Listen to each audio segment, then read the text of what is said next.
Hello, beautiful people. I am Oliver Perrin for Semiagog, joined today by Mr. Jason Kona of No White Guilt and Mr. Tim Murdock, Horus the Avenger of White Rabbit. And I am very, very happy to have both gentlemen on. We're going to be talking strategy today, specifically communication strategy and best practices for it. Both these gentlemen have been involved in this scene, if you will, for far longer than I have. Both of them have focused specifically on communication strategy for quite some time. And what is very important about it is both of them understand that communication strategy is, really amounts to nothing if it is not conceived and developed within the scope of a larger overall strategy. So these are guys who have kept their eyes focused on the prize for a while, and I'm very happy to have them here. Before we get started with them, and I allow them to do a quick intro for themselves, I just want to shill some stuff. Please follow this channel, Semiagog, as well as A Safer Space. You can do that on YouTube. You can do it on BitChute, God help you. You can do it on Odyssey, where things seem to be improving quite a bit.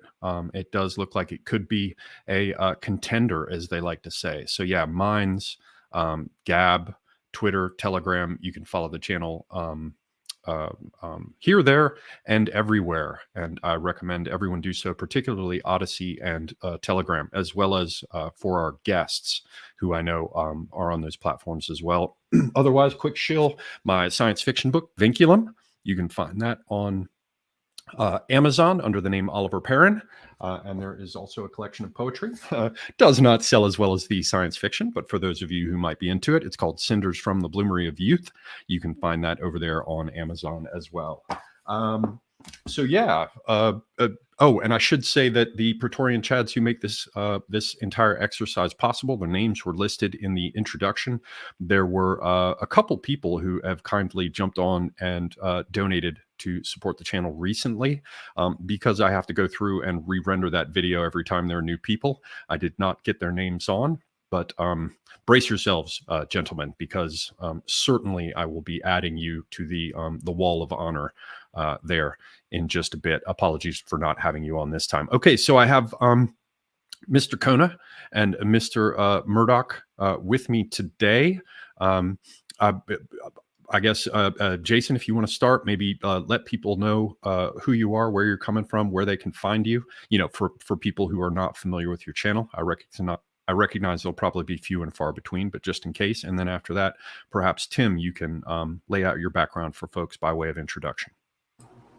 Great, let's do it. It is a real honor to be able to appear with the great Tim Murdock and Oliver Semiagog, both doing magnificent work. And of course, Tim doing fantastic work, effective work for a great many years.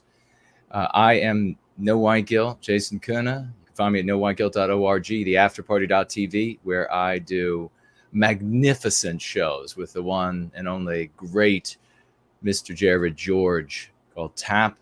And I have my Sunday shows called Going Free, which is we talk about a wide range of things, the news, but we specifically go over the kind of stuff we're going to be talking about tonight.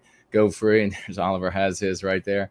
And this is actually the and I will be talking about it over the course of the night. But this is the second edition, iteration 2, which is about 100 pages more and completely reformatted to make it easier use, and always improving, always perfecting the work that we're doing here, specifically targeting on white well-being and focusing on us improving the lives of the individual so that the individual has a selfish motivation to participate in the well-being of our people. And just to keep it nice and pithy, we'll leave it there and I'll pass it back. Tim, it's all on you, sir. My name's Tim Murdock. I'm mostly known to you guys probably through an animation like How Whites Took Over America 1 or 2 or Johnny Racist, which are still up on YouTube. Anti-Racist Hitler is probably one I'm most famous for, which has been down on YouTube for quite some time, but you can still see it. Well, actually, it's still up on various different channels on YouTube. I just have nothing to do with that. I'm also known for spreading various different messages that were written by Robert Whitaker of Reagan administration fame. and messages like anti-racism is a code word for anti-white, and diversity is a code word for white genocide. But I don't know what I can say on YouTube, but we'll just keep it simple like that. And we'll call it the planned extinction from here on out of the white rabbits. Might have to go back into allegorical code to get it past the censors, but that's what I've done for a number of years, since I guess out in the open since 2009, maybe 2009. And I've been messing around with this stuff probably since 1999, 2000, 2001. 2006, we were spreading memes online very aggressively, just a handful of people. And we use alternative models to spread messages online that still work, still are effective. And it's what I'm here to talk about, I guess. Well, I'm very happy to so. Thank you both, gentlemen, for being on. You can follow Tim on DLive and I think on Odyssey as well. Yes. Yeah. And Sorry. Jason's, no worries. And Jason's all over the joint as well, and he's got a number of books available. So I encourage all of you to look further into both of these gentlemen. I first heard about them, as many of you will know, I'm an alt-lighter. And when I was busy doing my alt-light things, I was sort of, casting about, looking into the further reaches to see what was going on. And I came across Jason's stuff, and I was trying to think back about it. I really do think I first heard Tim speaking right around the same time. I think the first stream I ever caught with him was an interview he did with Big Cat Kayla, and he was talking about memetics and that sort of thing. And I was struck that, wow, okay, he gets it. And I had the same impression with Jason. So as people who are watching will probably know, I've been working on this strategy series for a while. And the idea is that with this series and its various installments, its various guests, I'm trying to replicate what I do with a client when we're working on branding, positioning, and communication strategy. So this is sort of the equivalent of initial work with various subject matter experts, and we've had a few guests on tackling different types of questions or problems. So, taking a look at whether or not the further reaches of the right can cooperate with Christians, specifically on the issue of productively, constructively, civilly, and lawfully addressing things like anti-white pressure, anti-white misinformation, smears, the attack on our cultures, our homelands, our peoples, this kind of thing. I've also had historians on, or one Mentat historian in particular, Apostolic Majesty, looking at, when right-wing or reactionary movements have been successful in history. So there are a number of different angles that we've come at this from. And it's all being captured on video so that anyone who is interested in these questions can come back later and say, oh, I kind of get why he's looking at this issue. Why would you want to know if right-wing efforts were effective in history? Because history is a great guide and teacher for us. And if they have been successful in the past, or even when they haven't been, it would be useful to know, given what we are about. So with Tim and Jason today, I have a number of specific questions we'll probably get to at the end, but I want to open with some very broad ones because I tend to micromanage and try to push the conversation into my own little autistic corridors. But at least for starters, I definitely want to just kind of open the table up to both of them to just get their free and open thoughts on it as regards strategy.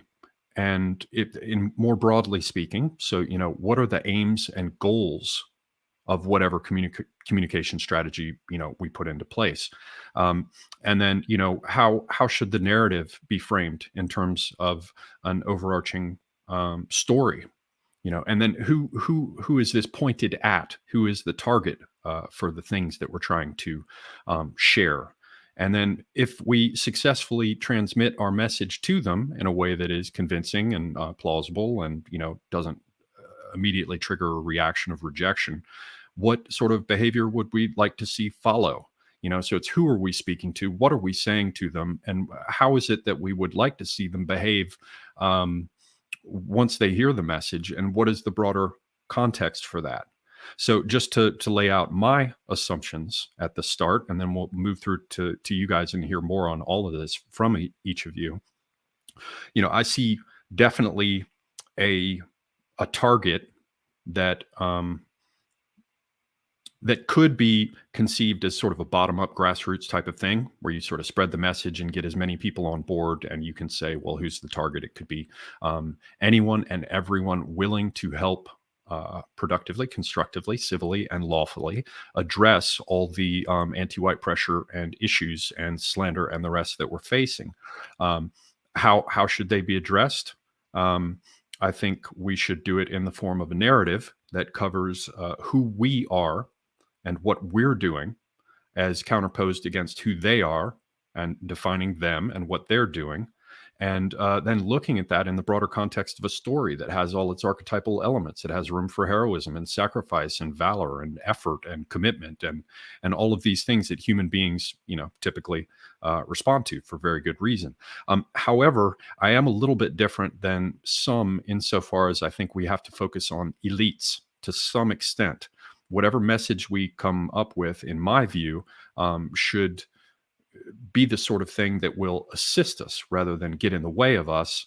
For example, getting funding, getting lawyers to help us set up NGOs and organizations. And, it's a real challenge. It's a real challenge. I'll grant that. But I do think that there, specifically for my approach, there is the idea of, convincing or converting people to come on board and assist us with pushing this forward. And I think that we're going to have to be able to set up institutions and get money and get legal support for us to move to the next stage. So, the last thing I'd throw in there, in addition to just recap, and then I'll throw the last thing in, there's the idea of, what the broader strategy is, what we're aiming for. I think I indicated in my case, I like the idea of convincing people in a grassroots way. But I also like the idea of specifically focusing on elites so that they're not solely, but with a specific focus on elites, because you have to get people on board who can write checks, who can mobilize attorneys to try to help you, who can set up, perhaps our own equivalent of the of things like the ADL, except not evil. So there is that. Then there's the question of how you tell a story to that group, who that group is, what actions you want them to take. And then at the end of the day, really just strip it down. What does work in terms of communication strategy? What doesn't work? You guys have been doing this for years and well before I ever started. So that's something I really want to hear from you about. Again, this is about best practices. This is about lessons that have already been learned, because you guys have each individually and together, in some respects, I imagine, done your part towards advancing this message, and you've given it quite a bit of thought. So whichever one of you would like to start, I'd turn it over to you guys. Who wants to go first? Okay. I think we need to back up a minute and go over the basics, because without the basics, you're not going anywhere to begin with. One of the things that propelled our enemies was a catalyst, namely the television. Okay. And let's talk about rap music. Before you ever heard rap music on MTV, all over the place, you heard it on the radio, you heard it locally. This is the way this stuff operates. In the mid 90s, they came out with something called the World Wide Web, or the internet. And the internet was a revolution that laid the groundwork for us. And there were some that recognized it. The guy that put me in business recognized it. It takes 15 to 20 years to educate a population or to brainwash a population, because that's how human physiology works. And unless you're going to change that, it's always going to be that way.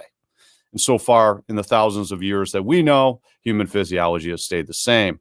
That's what it takes to put one generation. Think about, from kindergarten through 12th grade, 18 years old. It takes that 15 to 20 years to put them under, let's say, new textbooks, let's say corrupt textbooks, let's say a new nationalist media, let's say a very anti-white media, so on, so forth, etc.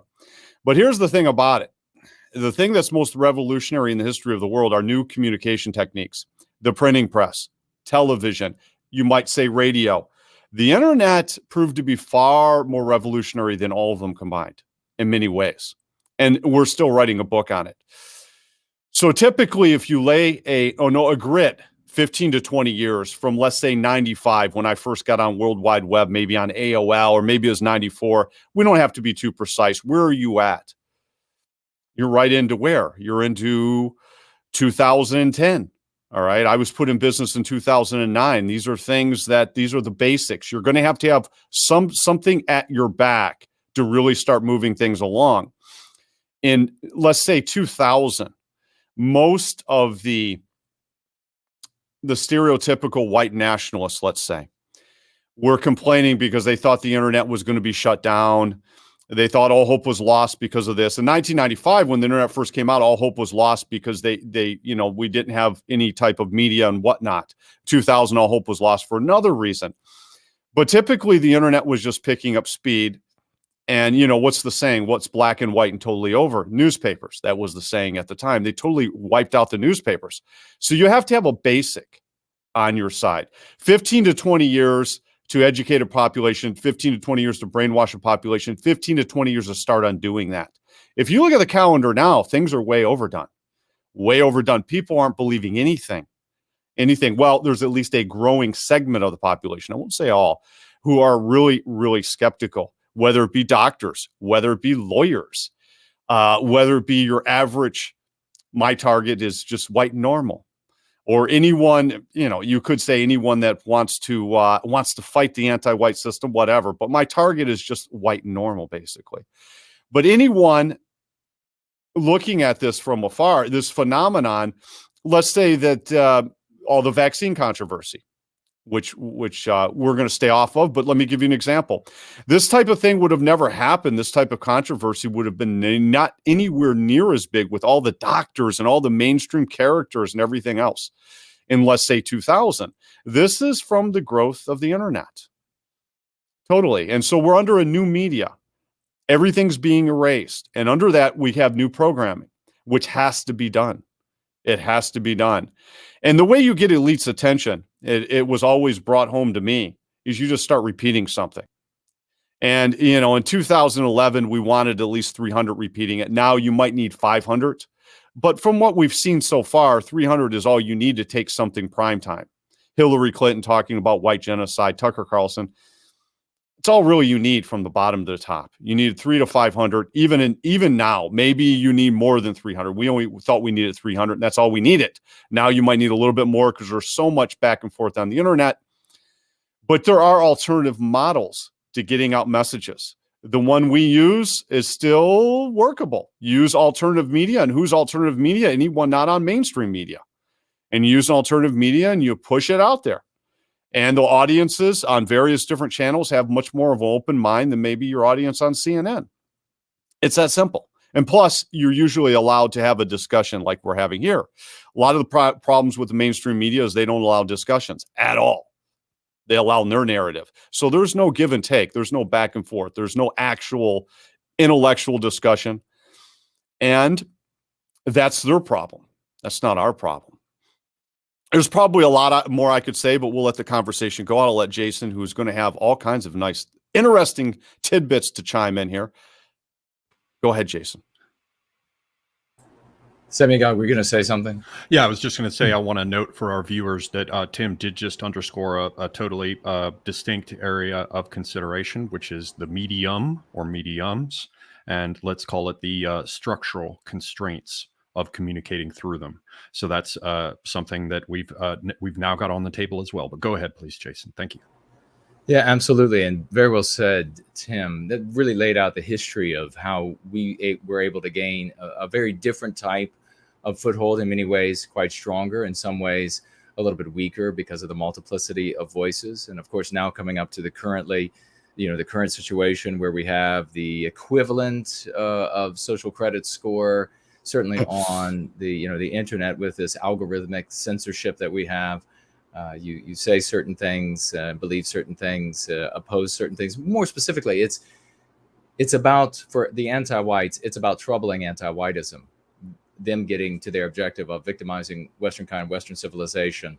And that will lower that score for you, and they will begin shutting you down. It doesn't really matter what race you are or what your message is. If in some way, some part of it distinctly undermines their endeavors, they will shut you down, and they'll call you the same names that they'll call the rest of us, anti-white slurs. Very crazy to see things like non-white people described as white supremacists and things of that nature, but it makes perfect sense when you understand the story. The bottom line is, and where I come from, and I guess where I can contribute in my work to the conversation, is that I recognized back in, and you can find this story in my book Crucible, that back when I was in 7th and 8th grade intermediate high school in Northern Virginia, that there was a storyline in place, and it didn't matter whether we hated ourselves as Western kind our whole lives. It didn't matter if we gave of ourselves, deferential the totality of our lives.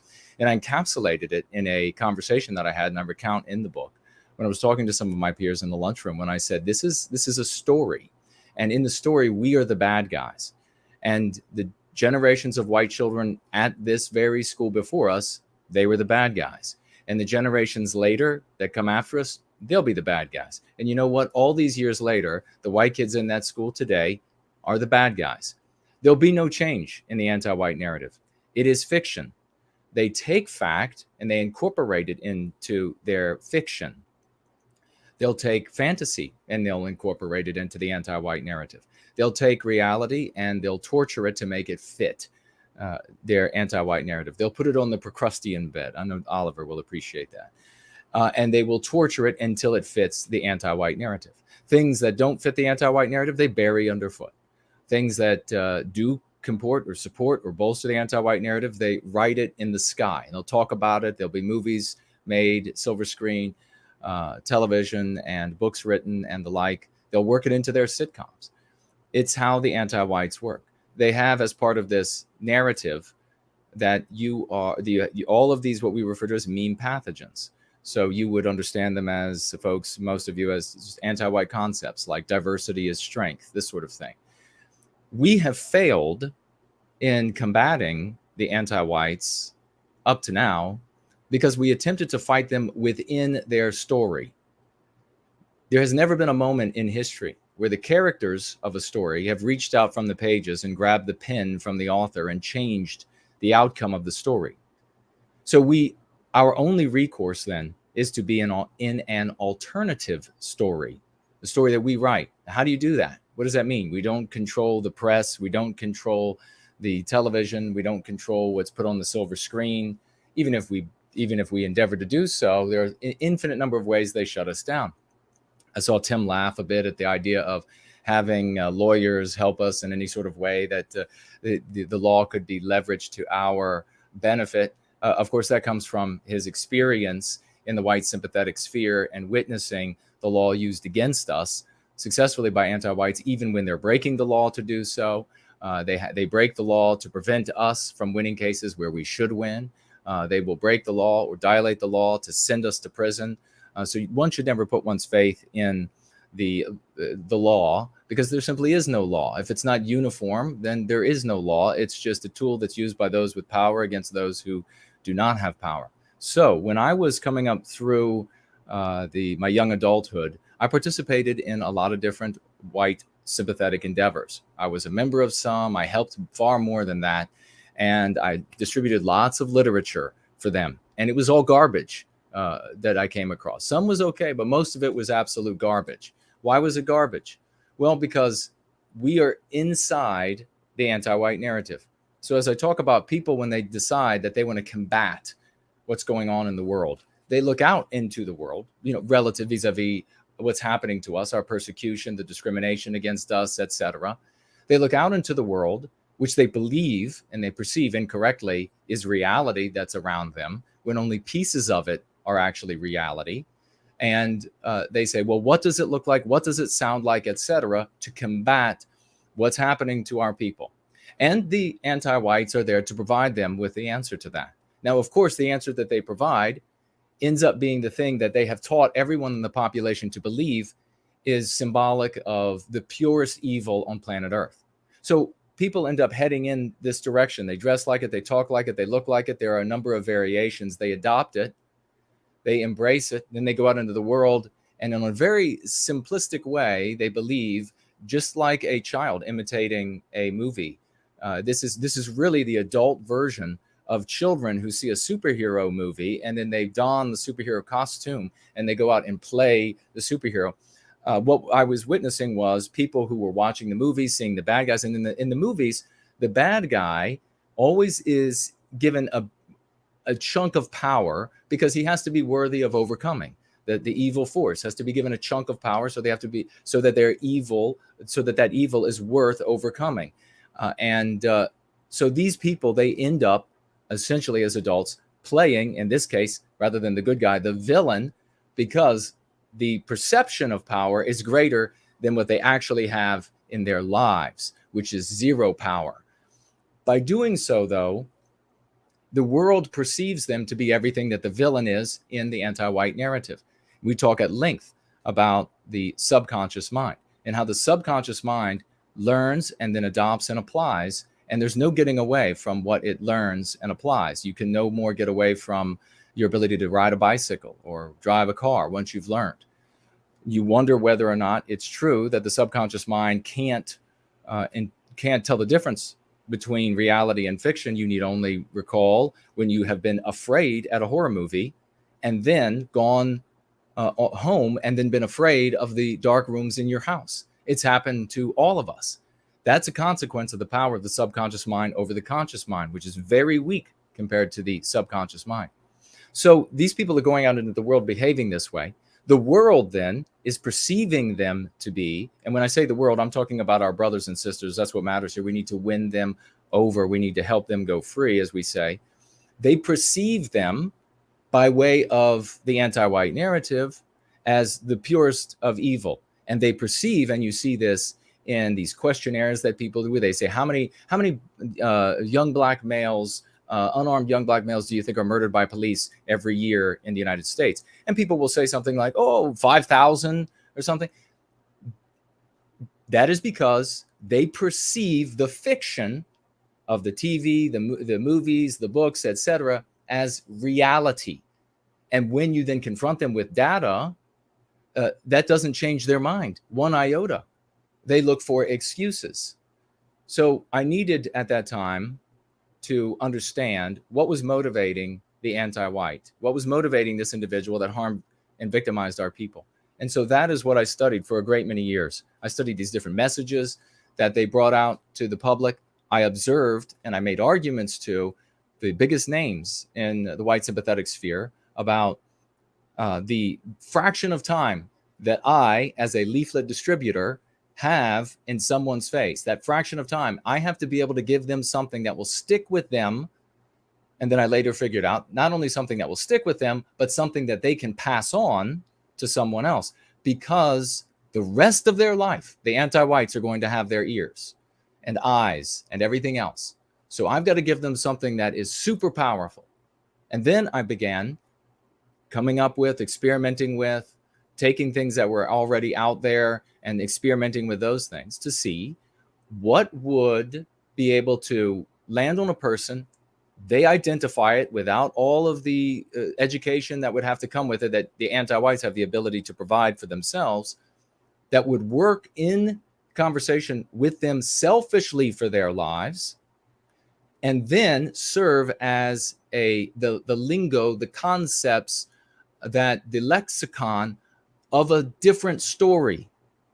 Once they started speaking with the lexicon of a different story, they are then in the lexicon and the totality of a different story. Why was that important? Because as white people, we need a moral construct and we need order. And so we will only act in our defense when we feel that we are moral when we are doing so.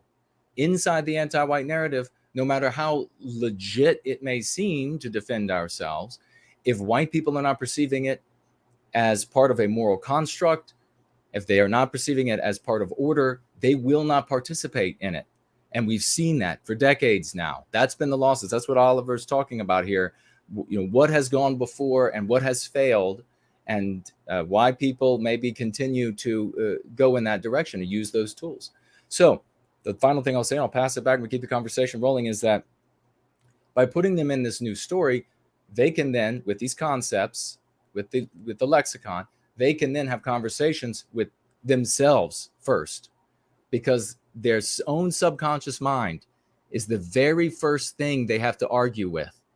That their own subconscious mind is going to be telling them how evil they are for listening to Tim Murdock and No White Guilt and Semiagog. So they have to overcome that first. When they go to have that conversation with themselves, they have it. That conversation takes place with an entire lifetime up to that point of programming within the anti-white narrative. So it has to be supremely moral. Then they have to, and not just then, it goes on for the rest of your life, because you can't get rid of it. It's something you have to work against for the totality of your life. Then they go out and they have the conversation with friends, family, strangers. This I will say, and I'll pass it back with this. Oliver was asking about evidence, signs of things that work. The signs of things that are working with going free are astronomical. People write in all week long, and they'll write in on the Sunday shows about having success where they never had success before. So those are some of the most satisfying. People who have been 3, 4 decades, 5 decades in the white sympathetic sphere, going about things various ways of old styles. They change it up. One of the most, and this is, I'll pass it back on this. I got to tell this guy's very short story. He had been using he had been an antique nationalist, what we refer to as an antique nationalist for his life. Family hated him for it. Children hated him. Wife hated him. Ostracized himself from his own community with the friends as well as siblings. And he said, well, what do? I got the text Go Free. I see that. I totally agree that we should be looking at ourselves instead, and it should be based in love and hope and redemption. What do I do with my family, though? I've ruined it. All of these decades of saying these awful things. And I told him, go back to your family and tell them honestly, like a man, you were wrong all that time. That you had started in this wonderful, pure, and noble, heroic place, and wanting to put an end to the victimization of our people and the white erasure of our civilization. And that you did not know how wrong you were until you came to Go Free. He went back to them and said that, and I'm happy to report that he's now recuperating those relationships with his family. And that even his wife, he said, is agreeing with him on where she had never agreed before, agreeing with him on the things that he is saying about defending our people from that position of putting an end to anti-whiteism. Now, this is the most important thing. I just said it was going to be the last thing. That'll be the last thing. I'll pass it over. This is not optics. This has to be who you are. You cannot be in the anti-white narrative as a villain or one of these other roles and then pretend that you're something else. Because if it's not genuine, everybody will pick up on it. You can't just be concerned about optics. You have to be based in love for our people and no animus toward any other group of mankind and no focus on any of their behaviors. Because if you put an end to anti-white behavior, that will stop any group out there, every group out there, from being able to harm us. Once you fully embrace that position, people will feel that and they'll be able to move toward you as they're able to move toward people who are going free. So it really is about the story. Well, there are a couple of very interesting points there. One is just the strategy of emphasis and de-emphasis. That power to simply emphasize at will and at scale, and then to de-emphasize at will and at scale is an enormous obstacle. And that is, I'm glad you brought it up, because that doesn't even come down to, well, I mean, there is a strategy behind it in terms of selecting what to emphasize and what to de-emphasize. But that is one of sort of it's not exactly the same as Tim quite correctly bringing up the medium and the structural constraints of the medium, but it's sort of a feature of the game board. Like you could say it's sort of like Sun Tzu's terrain. Any general who's trying to consider what to do has to take into account the terrain and the weather. So in some sense, it's kind of like rain, where it's the storm clouds will always be over your opponent's head, no matter where they move on the board, or no matter if they've climbed to the top of the mountain, and now you'd expect that they would now be able to climb down. It's still going to be uphill, in terms of that framework of emphasis and de-emphasis. Another thing that I'd like to underscore, this is just me recapping, of course, what Jason just said here, but there's also this idea of going free, which, is obviously going free of anti-whiteism, but and the ways in which it affects you internally. But it's very much sort of isomorphic. It maps right onto the idea of stepping outside that narrative entirely and simply being done with it. And I think that's a very important thing to bear in mind, particularly and I don't want to get deep into this, but I just want to tap it. Within the last 24, 48 hours, we've seen some stuff going on in Austin that to my eyes and to my tastes looks a whole lot like perpetuating really basic anti-white stereotypes. And let's go ahead and assume that it's being done. And I'm not asking you guys to endorse or take a position on this. These aren't your words, they're mine. But it seems to me that, if you want to go ahead and assume that they're sincere about what they're doing, that it really amounts to something like a Chinese finger trap.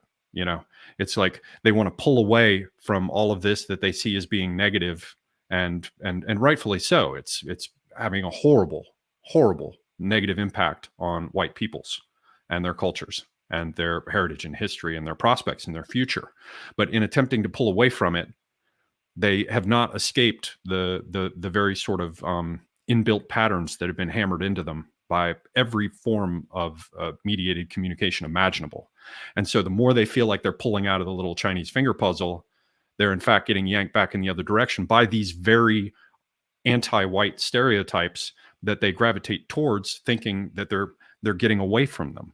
So that's something that I think it's important that Jason brings up what he said about that, or it's important that he did bring it up. We don't have to go really deeply into it, but I want to hammer that point, because I'm trying to think of a good metaphor for when you think you're clear of something, but you're really not. And the price for going forward thinking that you are clear of it just gets exponentially higher to whatever degree you fail to realize it. There's just so much that you can carry with you. I mean, in some respects, it's kind of like tracking dog shit around the house, take your shoes off before you come inside, put on the comfy slippers, consider being friendly as a strategy, consider a positive message as the basis for, sharing the knowledge. But yeah, so let's just to come back around, just to make sure, because I didn't present this very well at the beginning. As usual, I'm all over the place. But I want to make sure that I ask both of you guys explicitly. Let's maybe just start with this. Who do you think, what people, and maybe we'll do Tim first here and then turn to Jason, since Tim's been kindly hanging there in the background.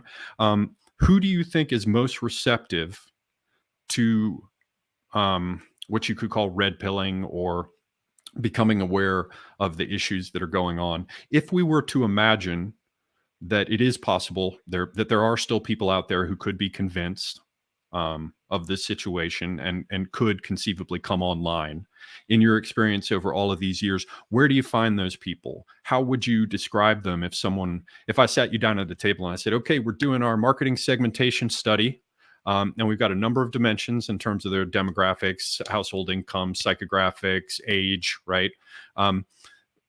So tell me, Tim, who do you think we're going to have most success with if we wanted to target a group of people for this messaging? I don't approach it like that at all.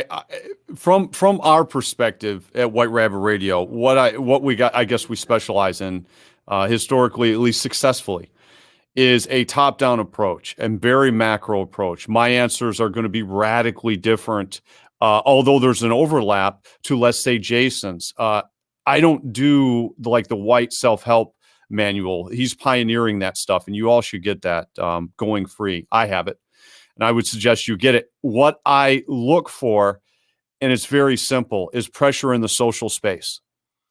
It's like when you're asking me that, I'm going to roll it back on you in time, Semyagog, and I'm going to say, we're a bunch of anti-whites sitting around in 1958. Who do we target when we're going to start yelling the word racist every 5 seconds?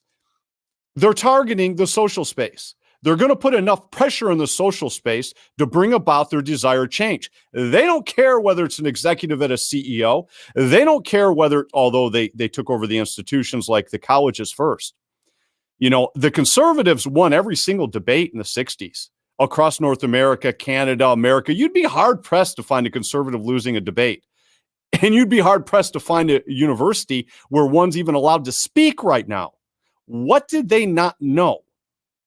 They didn't know anything about imposing terminology, which is one of the first steps of any type of society takeover. It's our first step in taking things back. It's also an insidious little topic called psychological warfare. Our side doesn't pay attention to it because they consider it childish behavior. Look at these children out yelling us racist.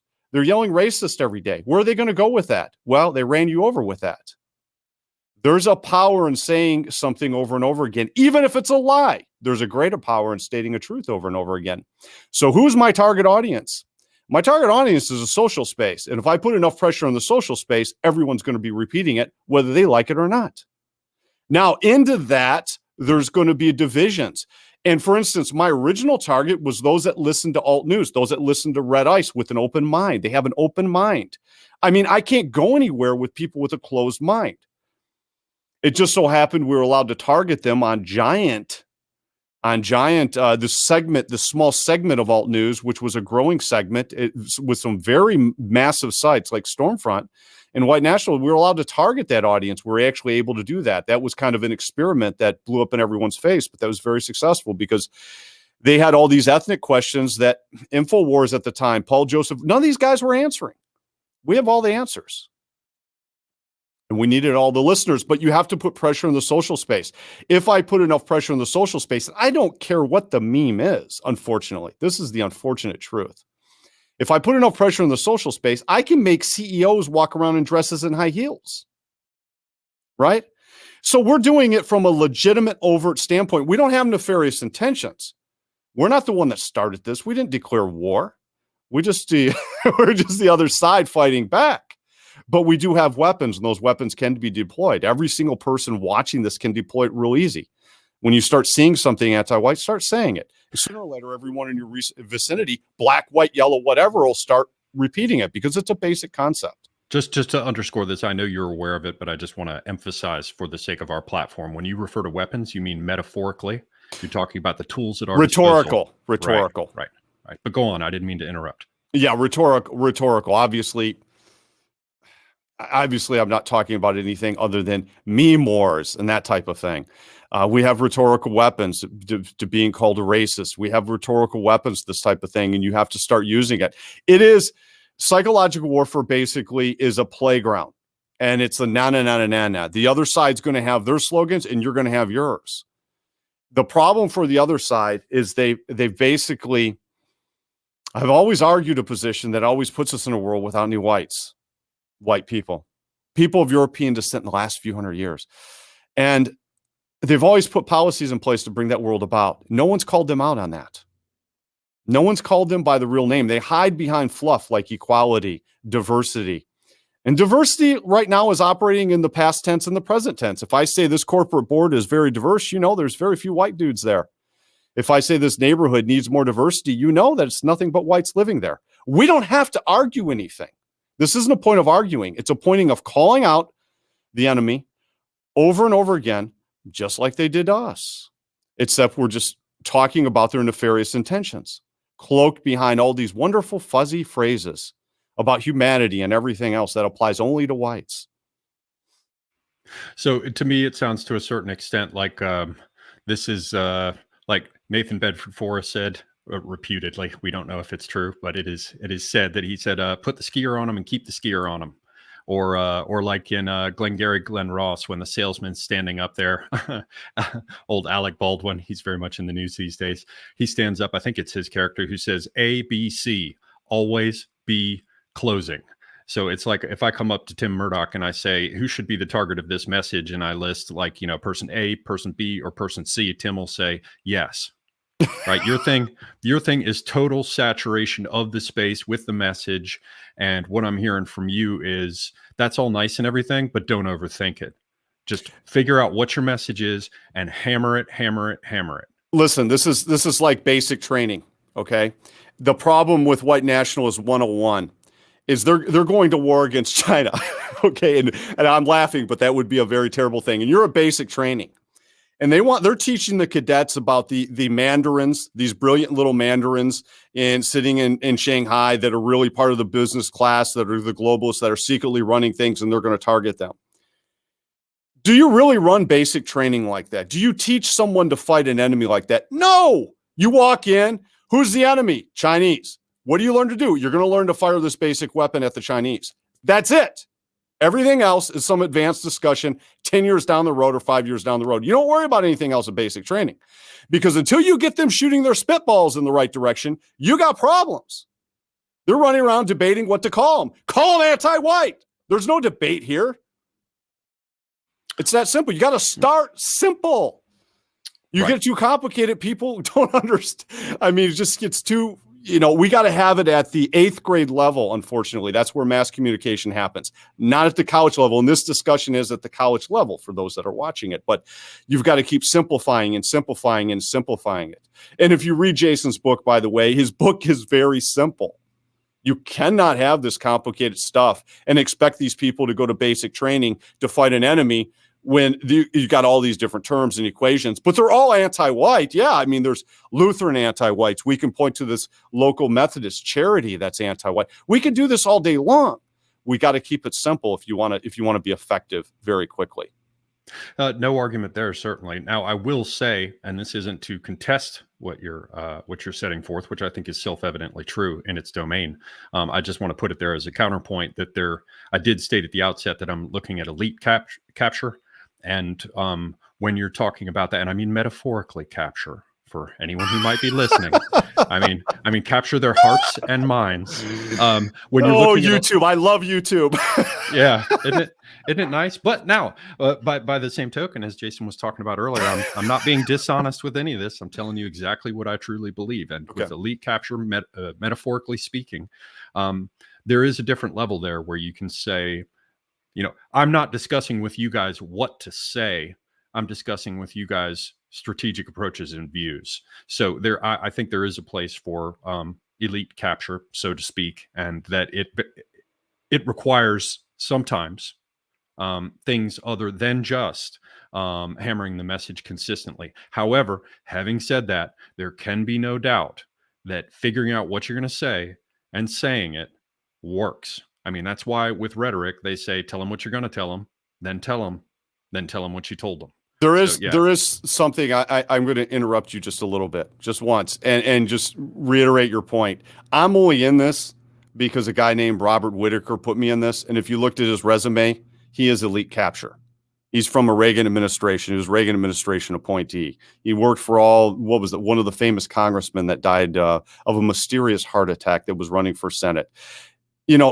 I would not be in this if I wasn't convinced that this guy can write these particular political slogans, and you cut his teeth in the Cold War writing political slogans. So that's one of the reasons I'm here. So I do understand what you're saying, and I agree. That's not I think sometimes we can be, I'm okay with focusing guys that want to focus on elite capture or this or that. What I've learned from him is that if someone hates you at the top, and someone hates us at the top, someone out there loves you in various different places too. You can't have yin without yang. And if you're doing your job, and if your job is lawful participant, you're on message, which is the game. You've got to have a message. The game isn't anything else. Our side usually thinks the game is basketball, and basketball's something they did in the Wild Wild West back in the day. Basketball I used to refer to some type of, this goes back to like Turner Diaries type stuff. That's not going to work. No, you got to play the game. The game in front of us is baseball, and it's convoluted. It's a little bit overlapping, but you got to know what team you're on, and you've got to get out there, and you want to be out there on some type of message. The message has to be effective. And I think you'll get enough elite capture, but I've always been okay with people focusing on what they think they need to focus on, simply because in the universe of things, maybe that's what you should be focusing on. Right. But And the more the merrier. Different people have different talents, right? exactly. Okay. Thank you. Well, then, turning if say whatever you like, Jason, but at least cover, at least start with the sort of basic question that that Tim did, which is the idea. Who would you be targeting? Who would you think would be receptive? And if indeed, as was the case with Tim, if you feel like I've maybe just asked the wrong question, then obviously let me know as well.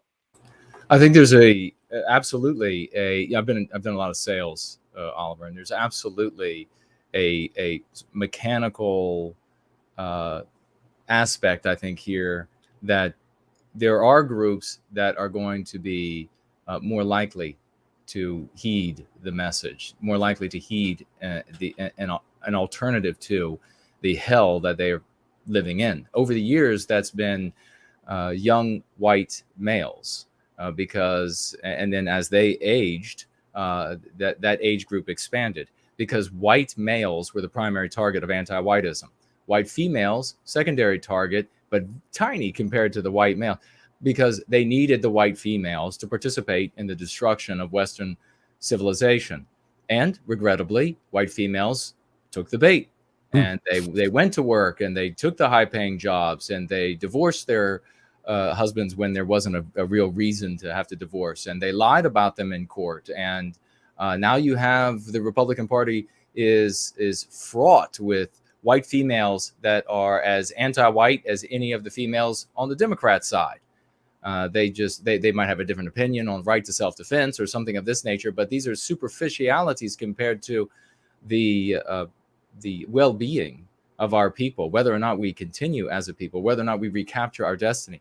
So I think young white males absolutely are the most inclined to heed the message that we share, an alternative message. Increasingly, young white females, because now young white females are suffering as a consequence of anti-whiteism. You have these victim groups that are allowed to play in the female sports and beating the piss out of them in the female sports. You have increasingly companies saying, workforces saying, no white females today. The white females, if you've seen these videos, white females have to get out of the room. And it doesn't matter. We just covered a story about the docents at the Chicago Museum. They're all white females. They were all fired. They were gratis for the city, hating the white race as best they could.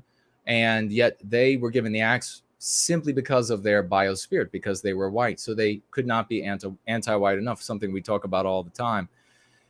The third group, and coming fast, if this were like a horse race, they're coming on fast at the finish line. And that is white parents of young white children, because they are coming into, and it's a combination of things, the hubris of the anti-whites, the success of the anti-whites. They don't need to hide their excuse or hide their objective behind as dense excuses as they used to, with the victimization of our people.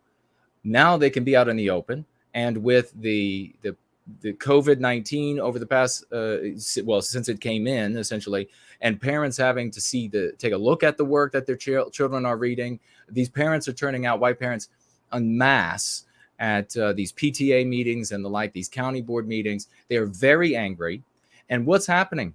We are getting to them with, like, the outreach team, Bonnie Blue, Naderific, Nathaniel, go down the line, Sean.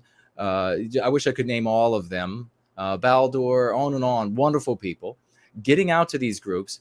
And what are they doing? They're dropping anti-whiteism, anti-white, white well-being, Western kind, all of these things. And specifically, we talk about the 5 key concepts that we should use in every conversation. And this is very important because, we were just having over this past Sunday a conversation about outing yourself, unmasking yourself, this very silly thing that was suggested by someone.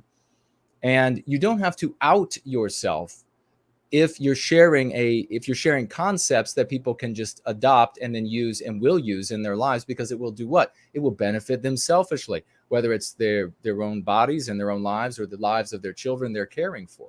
So you have anti-white, anti-whiteism, Western kind, white erasure, and the big anti-white narrative. You give these to people, they will immediately use them and employ them in their lives.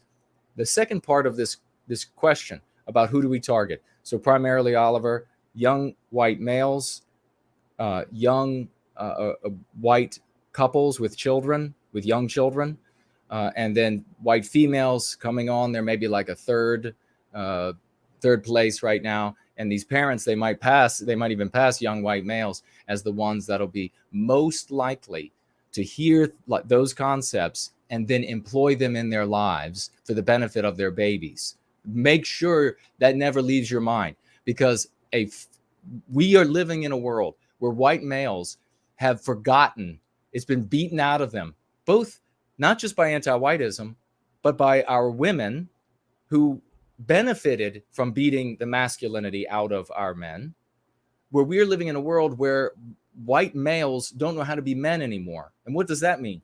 That means that the female controls the house. The female controls the destiny. The female is also the weak link.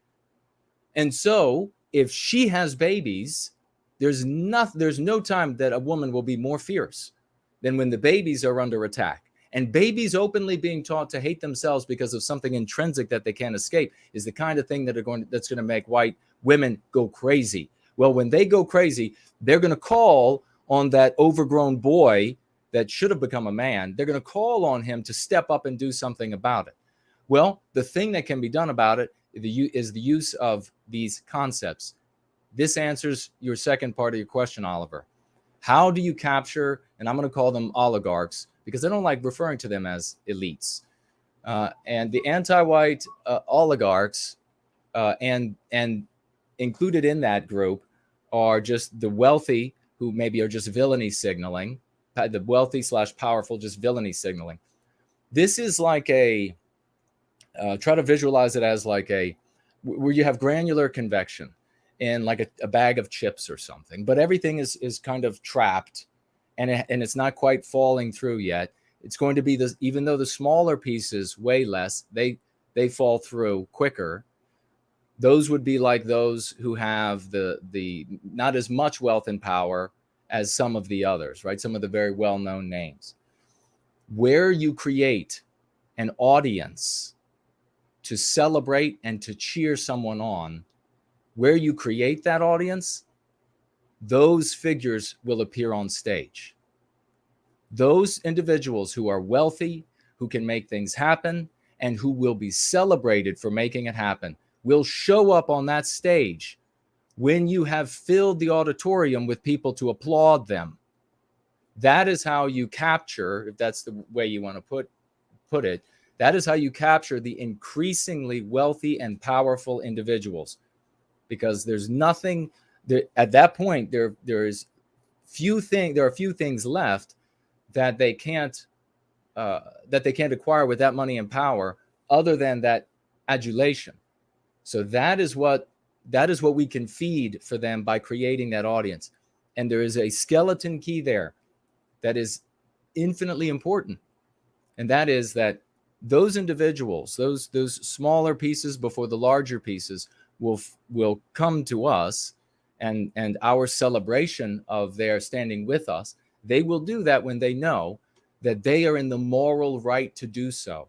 So if we filled an auditorium with people who are waving flags or newly designed flags that look just like something from the 1930s or something of this nature, those powerful people are not going to show up to be lauded and cheered by those people. Why? Because being lauded and cheered by those people is to gain a villain status, is to be cheered. It's the equivalent for them. It's the equivalent for them of saying, well, we've got a room full of pedophiles.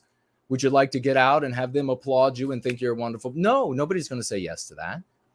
But if they believe that they're going to show up and that audience is in the moral right, even if losing, even if victimized, they're in the moral right. How many times have we as white people have witnessed white people jump in front of the speeding train, even though it was going to be death, because it was the right thing to do? You have to be doing the right thing. When you do the right thing, those folks with the power there show up. And Oliver, the more of those smaller pieces that come through to get celebrated by the audience, the greater the likelihood that those big pieces begin slipping through. It's really all about appealing to what is moral and just. And then you have to take it into consideration, the selfish needs, including the vanity of the participants. I think that's very well said. And the last bit there with, or not the last bit, because you wound the thread around a few times, but the bit specifically about preparing the audience, you know, in like for example, in web development or application development, you know, the false wisdom that was proven wrong many times is build it and they will come, because you can build whatever the hell you want online and maybe no one will come at all except you know, bankruptcy attorneys. However, the one place in human life where that rule holds true is with crowds and politicians. And so I think that's a very interesting point. You know, of course, we're not just talking about what you're calling oligarchs or elites. You know, it's sort of a broad category of people that could be, you know, just, you know, master's level education / indoctrination. It could be X amount of disposable household income. It could be political power. It could be, you know, running organizations. But the bottom line is that what you laid out there is maybe it's an interesting way to look at the picture, because my friend Tim, the other Tim, had said many times over the years, you know, it's very straightforward. Politicians show up when there's a big enough crowd. They run around, get in front of it, and act like they've been leading it all along. And so that's an interesting way where you can, where what you said there, Jason, which I very much agree with, is that your strategy of elite capture can be premised upon establishing the conditions within which you know that they can't resist appearing. You know, they're like, oh my God, there's just this giant crowd there waiting for me to show up like a hero. How is it that I can't resist it? You know, I got to do it. So that is very, very interesting to me. But I think there's also a very important point here, and I want to sort of pick it up, look at it for a second, and then maybe hand it off to Tim, and then come back around to you. Is this whole idea of the moral dimension. And I haven't given that a lot of thought here. I mean, I think I mentioned in my first clip that whenever I'm selling something and I'm not particularly good at it, which is why I sit in a back room and come up with strategy with people who, you know, have more boots on the ground experience, or actually out there big eyeing and glad handing people because I'm a little autistic. But what I have seen is the best thing in the world to be selling is the kind of thing where if you say no, you're not buying it, and then you go home and tell your wife that you chose not to buy it, that you're in the doghouse for being immoral. You know, whatever it is that you're selling, if it's the kind of thing where your wife will congratulate you when you come home for having done so because it was the right thing to do, then you've got a winning formulation. And I know that's a bit Machiavellian, as they would like to say. So I hasten to add that I'm not talking about lying about it. It's very, very important, as you brought up, Jason, that this be true. If it's true, I mean, what is it? If it's true, it's true. And if it ain't, it ain't. That's the ground that you have to stand on. And that gives you strength, because you didn't build your house on flaky sand, as they say. But from this perspective, with specifically the moral aspect, I've seen thus far that there's been that the term anti-white, going back as it does quite some time. Tim's talked in the past about his best guesses about where it came from. I'm less interested in that, simply because I heard both of you guys using it. And really, I invited both you guys on because I first heard that term through you two. I understand that it's got, you know, more of a pedigree, but what matters to me is you guys are the ones out there wielding it now, right? Anti-white is very interesting to me because it's actually a reaction. The moral reaction on the part of whites that I would imagine it fosters, and anyone else who's well-meaning and honest, beyond whites. But I think the reaction that it fosters is, hey, wait a minute. It's like kids. They'll say, that's not fair. And children know it innately on the playground. You'll just see them go, man, that is not fair. And so that's sort of a negative reaction. It's the reaction that says we must do something about this because it's wrong. So that's one aspect of the moral dimension. The other moral dimension is the idea of what's right about white people specifically, rather than what's wrong about anti-whites, because of course we're talking about basic, binary dialectics revolving one around the other, and I haven't seen as much thought given to that. You can have things like a Richard Spencer standing up on top of a stage in front of his crowd, saying telos, telos, telos, as many times as he wants. But that does not quite come across, that we'll have a white space opera, where we'll conquer the stars. It makes for good sci-fi, and I'm not against that.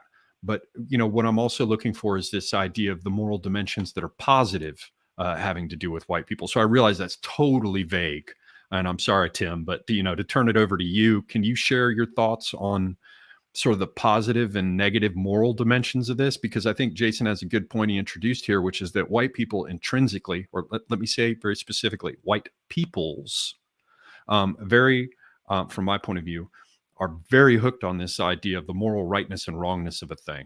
And so have you thought about, or do you have any thoughts to add or share here in terms of the negative aspect of reacting to anti-whites and the positive aspect of trying to say that white people stand for something that should be protected, advanced, etc.? Well, I don't consider genocide to be moral at all. I mean, if we were to flood Japan with, let's say, Turks and Africans to such an extent that they were reduced to a minority and wiped off the face of the planet, would anyone watching this or anyone on the planet speak out and say that that's a moral behavior? We would have forced open their borders without their consent, no voting. And if they do vote to close the borders, which people of European descent in America clearly did just a handful of years back, there can be no arguments. And they just ignored that. But so if they were to force open the Japanese borders against their wishes, flood Japan with non-Japanese, pick your group, and reduce them to minority status and put them on the endangered list, there's not going to be any Japanese countries in 20 years, 30 years. Would that be a moral behavior? No. All we have to do is point that type of thing out, in my belief, over and over again in a variety of different ways and contexts, and you have the moral high ground. You'd have to be a genocidal freak to do something like that. And our opponents are just that. They're anti-white genocidal freaks. They reveal this every single day, and they have no problems with admitting it. What they want. Our job is just to expose it. Everyone watching this is watching this because of some basic awareness. Everyone that's watching something like this a year from now is because of some basic awareness. And awareness comes in a variety of different ways and contexts. That's why I have a very open mind. Some people will come through reading a book. Some people will come through some Fox News special where they research some term and come across, who knows, something from Mr. No White Guilt. It's a variety of different ways. Our job is to keep moving things forward. No, we've had the moral high ground the whole time. I think one of the challenges is, and we've often, at first, I totally believe in leaving the past as it is and doing completely new things, new symbols, new allegories. You're going to have to do radical out of the box things. I mean, both people here, Jason and myself, come at this from different perspectives, but there's a great deal of overlap. You have to have some angle of attack that is unique, and everyone watching this probably can come up with a unique angle of attack that takes the moral high ground, that points out that we're not the ones victimizing people. We're not the ones trying to wipe out Japan. We're the ones trying to defend it. It's that simple, in my mind. Do you have, it sounds to me like part of what you're saying, correct me if I'm wrong. So what you're saying is, forgive me, but it sounds to me as though one of the points that just came across here is that the most effective thing to draw attention to is the absolute injustice of what's being done to us. Oh, I think more and more whites are coming to that conclusion as well when you get the critical race theory and what Jason was talking about, the revolt that's happening at the school board level and the FBI then cracking down on them and giving them the white nationalist treatment.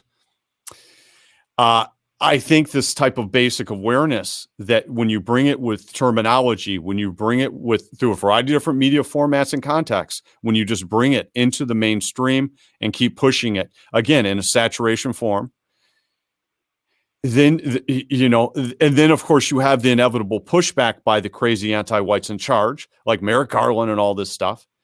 It just reinforces it. It creates a tidal wave. And our job is to sit on a surfboard. If you're surfing a tidal wave, you don't really try to predict anything but staying on the surfboard. That's the way I look at it. But again, this is a macro view, and tidal waves are a very macro thing. Right. And, we can get into the minutia and stuff like that. But I think in a general view, if you point out that this is only happening to people of European descent, and there is no countries being excluded, period, on this planet. It's not like they're excluding Eastern Europe from immigration, or they're excluding, and the immigration is going to immediately be non-European. No, it's just pointing out that there's a universal that is presented as a universal, but it's not a universal. It's a lie. It's an immoral lie. It's an anti-white genocidal scam, and that it only applies to whites. That has a lot of moral power. And once whites realize that, once they realize that, they start revolting, and that revolt can come in a lot of different ways. Yeah, I think there's definitely something to that. I think one of the main ways that human beings react is when they notice a difference. If you're looking at a motionless tableau before you and nothing has moved in it, then there's nothing that actually triggers the receptors, the rods and cones or whatever in your eyes to send a signal down that big fat optic nerve to your brain and to kick off a stimulus response, right? Whereas if something's irritating or moving, one of the definitions of life itself is that it responds to stimulus, right?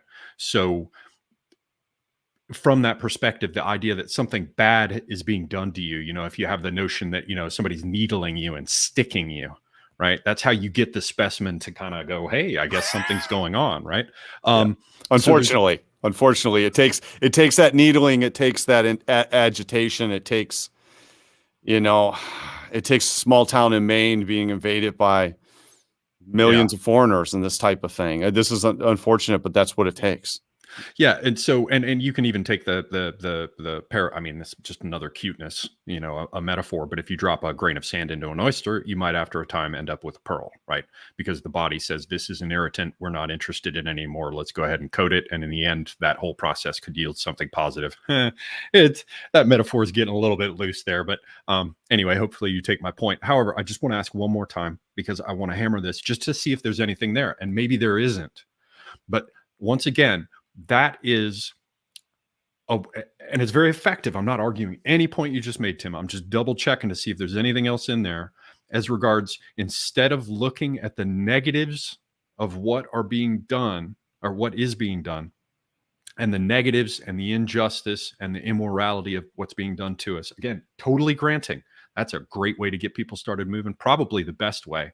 But I'm wondering, have you given any thought at all? Do you have any thoughts on the idea of a positive vision for white peoples themselves as a motivating angle? Or do you think that's too late, how do I say this? Do you think that's too least, last, lost, and loneliest? Is it too much of an afterthought? Is it too much of a cuteness given what we're facing right now? I want to double check anything in there about a positive vision that could stimulate and motivate. I think typically when looking at this particular struggle, and we only have three goals. One was to get out the word anti-white. The other was to get out the planned extinction of whites. And I'll stop calling it by its name. And then the last is an ethno-state. And that's a very macro thing. How are you going to do that? You have like 50-point plans. No, we'll get an ethno-state, and then you're going to get dozens of them for whites that can compete against each other or something along those lines. I don't know, but that's the direction. Now, when it comes to some type of positive vision, I think there are many. One of the things that you're always dealing with in this particular space is visions based on the past. And so when they think of positive visions, they think of 50s, and that may have been better than now, but not optimal.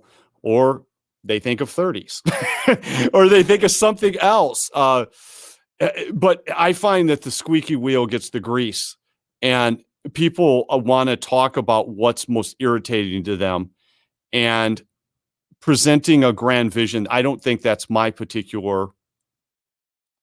my cup of tea. Some like, all right, we're going to space, or who knows what, you get ethno-states, and you're going to be in a bunch of different grand visions, but you've got to start laying the groundwork with language. I try to never bite off more than I can chew as far as presenting some big grand picture. I'll leave that to someone else more qualified. But I find that the squeaky wheel gets the grease, and that people always think in terms of the past. And what I'm interested in is the future. And it may not look anything like the past. It may look a whole lot better. You know, if you look at the type of technology, the potential of coming down the pipelines of what could really help out Europeans, it's fantastic. You know, so I talk about this from a technological angle for years. But as far as laying out some type of grand vision, you know, other than like, you know, you don't need immigrants. What you need is robots. I think that's proven to be true over the years. You know, and I think it's kind of funny that they have all these different robots that can pick strawberries and can do everything else, but yet we need immigration. Why? You know, what's your motivation in immigration when you're turning around and we have robots doing fast food work? What's your motivation here? So I think that the grand vision for mine, I mean, you have two particular versions. You have some people that have a grand vision that's maybe a little bit more folksy, a little bit more trad, if you will. Then you have others that are more futurist. And I would certainly be more futurist. But I don't necessarily historically go into that except on the technology ring. So you see, it sounds like you see the real bang for your buck, again, just metaphor, the real bang for your buck in this realm, rhetorically speaking, specifically in terms of messaging and rhetoric. You're just like, I don't need a new G-haw wimmy diddle or a new widget in order to dig this hole because I got a shovel and it works, you know. Or pretty much. Right. And that is emphasize the injustice and the negative aspects and, you know, ride that wave. Well, that is a starting point. I mean, I don't see this as an end point or an end of itself, but that you got to get the ball rolling. I've been here a long time. You got to get the ball rolling somewhere. Right. You know, and if you're not going to get the ball rolling there, time after time, our side will have these 20-point plans, 50-point sub plans, and 60-point super plans and not get the ball rolling. I mean, I figure that once I get you from point A to point B, or that guys like me and Jason get you from point A to point B, the big brains can then have all the answers because they got all the 50-point plans historically. Right. That was historically the problem. And what do those plans do for you when you look at like a Mike Tyson phrase where it's like everybody has a game plan until they get punched in the mouth? You know, there is something about metaphorically speaking, you know, there is something about the idea of keeping it simple because it's really easy to, you know, adjust and reapply whatever that basic principle is, you know, rather than having to come up with a new house of cards. There's something else I want to insert here. Going back, it doesn't happen so much anymore, but the enemy used to love doing this to our side. And they would say, well, okay, you're in charge. What do you plan on doing about it? All right. And my response, which would infuriate them, when everyone hears what I have to say about the anti-white policies, or when everyone hears what I have to say, everyone of European descent on this planet hears what I have to say about WG, then we'll discuss that. We'll sit down. I'll give you an exclusive. We'll do a round table on my policies when everyone hears what I have to say. But until you're going to allow me free speech, that's a waste of time. It's a waste of time. But again, I'm bringing the point back to the fact that I'm white and I don't have free speech, and they don't even want to talk about the basic issue. They're worried about some policies that we're at the first step here. Let me get my point across. Let's talk about the anti-white policies that you keep pushing. Let's talk about WG. When everyone hears about that on this planet of European descent, we can sit down and I'll have an exclusive. We'll do a roundtable. I'll bring out a who's who, and we'll talk about the policies going forward. And it won't involve anything illegal. Promise you that. And you know, that's what I've always found to be effective and infuriating. If you start talking about all these things you're going to do, well, then inevitably they're going to try to get you sidetracked on all that and get off the subject matter of their anti-white policies now. Right. So once again, it's you know, focus on what works, keep it simple, stupid type principles. That's always been our approach. And right. I'm not saying it's perfect. It's yielded results. There's certainly room for others. There's always room. There's lots of room. Right. Please join in. And I am just the one of the challenges with the big planners is that they fall apart under questioning from the enemy. If you keep it simple, you can get points out there across the world very easily. You want to start into this, well, we've got to do this and we've got to do that. That's not my bailiwick. That's not my bailiwick.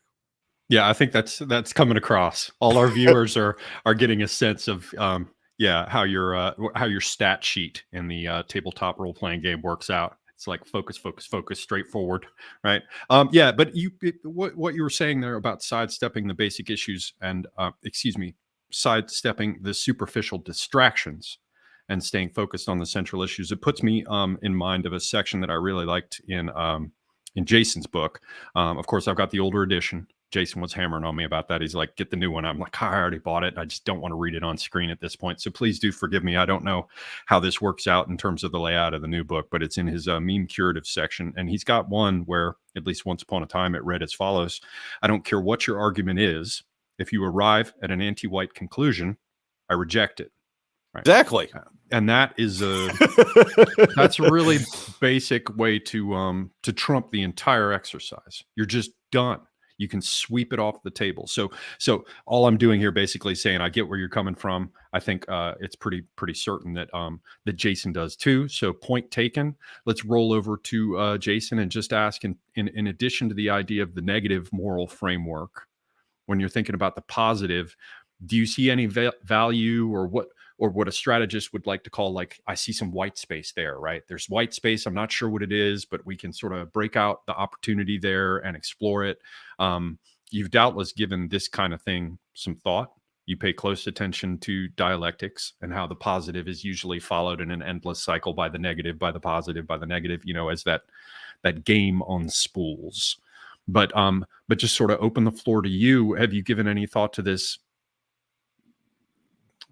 setting it up so that people are more likely to perceive the negative aspects and respond based on that, get things rolling in that way, in terms of moral frameworks and reaction to injustice, versus coming from the other direction and saying, no, what we need to focus on is a strong, positive vision. In business, I'm sure you're both familiar with this. You'll have people who say, well, it's wrong to define your company as a reaction to another one, because it's as though you don't stand on your own 2 feet. You have to have a positive message that you portray. I have my doubts about that, because I've seen a lot of historically movements. If you just look back through history, there are plenty of major cultural and historical changes that were little more than reactions. So anyway, setting the stage in that fashion, what are your thoughts for us, Jason? So much good has been shared tonight. This is, I think, first to the morality issue. Objectively, the anti-whites are immoral, and those being victimized them in wanting to put an end to that are moral. Now, the reality, where the rubber meets the road, is that when you have a conversation with the average, what we would refer to as a vague, one of our brothers or sisters out there, white and led around by the nose, deep in meme pathogens, anti-white precepts, the reality is that they are going to argue, they're going to hear immediately the voice of anti-whiteism in their head, that of course these millions need to be brought in at the moment because XYZ. They are suffering from war. They are suffering from rape. They are suffering from impoverishment. They are suffering. And so that's why in discussing these, any of these negative events, like the people, border crossers coming over, what I articulate and what I suggest for folks is that you mention the objectionable piece of news, but the objectionable piece of news is not really, that's just the matrix for delivering the concepts that empower the person that hears those concepts.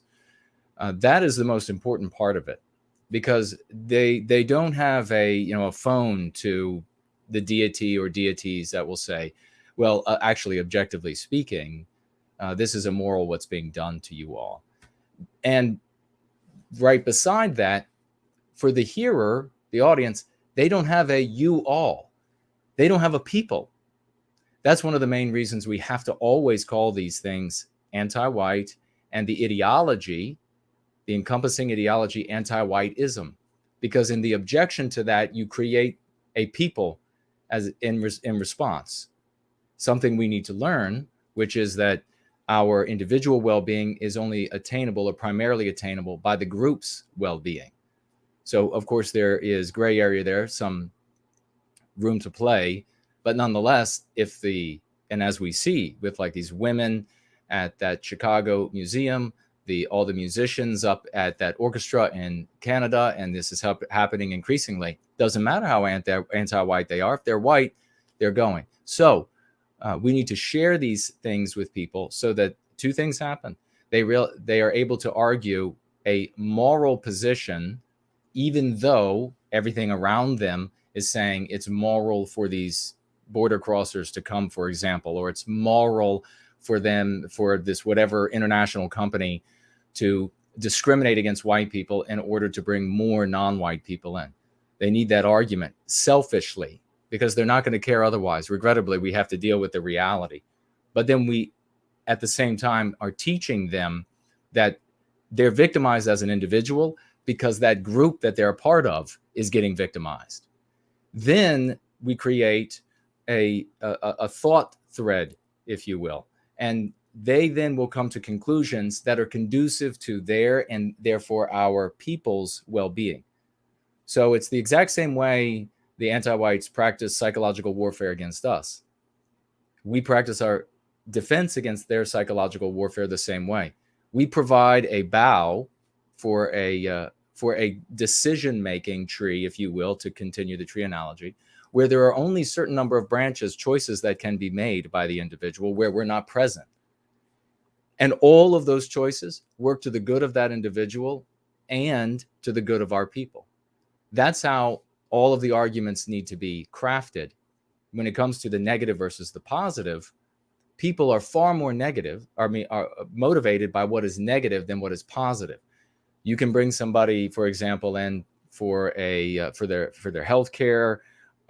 Say you come into the doctor and the doctor says, well, you know what, Phil, you could be, you could look as good as Oliver or Tim if you just ate right and you just worked out some and you just got on the treadmill some. You could be in better shape than you are. Phil's going to think about it. But if an alternate universe Phil goes into his doctor and the doctor says, Phil, you're going to be dead in 6 months if you don't get on the treadmill right now and you don't start eating right and you don't start, that Phil absolutely is going to get started. That Phil's not going to wait. The other Phil's going to think about it. What are the pros? What are the cons? There's my time. There's the show I want to watch. So the negative, the injury, and the perception, remember, the perception is what matters of a loss that is imminent. That is what needs to be engendered in the individual. So the reality that the loss is imminent is irrelevant because the individual doesn't perceive that the loss is imminent. The individual has to be made aware by way of the argument, which, as I say, creates these thought threads, if you will, that they can come to no other conclusion. Now, there is room for a positive. It should be there. But there's a reality, and then there's an argument for what it should be. The reality is we simply don't know what a future will. I mean, Tim was alluding to this. We simply don't know what the recapture of our destiny, and we use this phrase in service to white well-being, and it means anything we want it to mean and nothing at the same time. Nothing is left open to the anti-white to decide for us. It happens in yourself. It can happen in your family. It can happen in your community. It can happen in your church. It can happen in your lodge. It can happen at the school board. The recapture of our destiny is anything we want it to be. It's out of the hands of the anti-white. We don't know what it can look like 1 year down the road, much less 100 years down the road. So the other reality is, when it comes to the application and the suggestion and what should we do, the planning, the strategy, is the more you articulate the subtle hues of what some future teleos would be, the more you articulate it, the more people you're going to exclude. The more people who are going to say, no, I don't like it like that. It's got to specifically look like this, or it's got to specifically look like that. And folks who object to anti-whiteism, they are prone everywhere you turn to split up over things that are totally irrelevant. So I liken it to two soldiers in the Alamo arguing over what the future economy of Texas should be should be built on. Right. Jim Bowie and Davy Crockett are like, well, how should this go? And you're like, Yeah, I right. don't know if you're going to make it till tomorrow. Right, exactly. So we talk about the Western sunrise. We talk about, and that being the recapture of our destiny. That's something that's positive. What government will look like, what economy will look like. I am fully convinced that once we recapture our destiny and the spirit of the West is truly released within us, our best and brightest will be far and away brighter than we can imagine today. And they will make economies and government that will move cyclically with a cyclical animal, which is what we are, that will move cyclically and will benefit everybody. Everybody will have a place. Everybody will have a time. And in fact, because we clearly value the subtle hues of Western civilization, all of that will be deepened and broadened and made more meaningful. So what I recommend, I think very, very similar to what Tim is saying, is that we can't model human ingenuity. We can't know what it's going to look like down the road. We know that we need to recapture our destiny. We got to put an end to the victimization of our people and white erasure from our civilization, destruction of our civilization. We need to do that first. And we can say, as we say in Going Free, that we are moving toward and creating that great Western sunrise, where the sun rises in the West. That's a beautiful metaphor for being back at the helm, back at the reins for our people. And at that time, we will be able to equitably resolve in issues we have and the like. Now, you might say to me, but Jason, how do you know that we'll be able to equitably resolve them? Who cares? That is a dumb thing to ask. That is a dumb thing to even think right now. What matters is the compass direction we're moving in.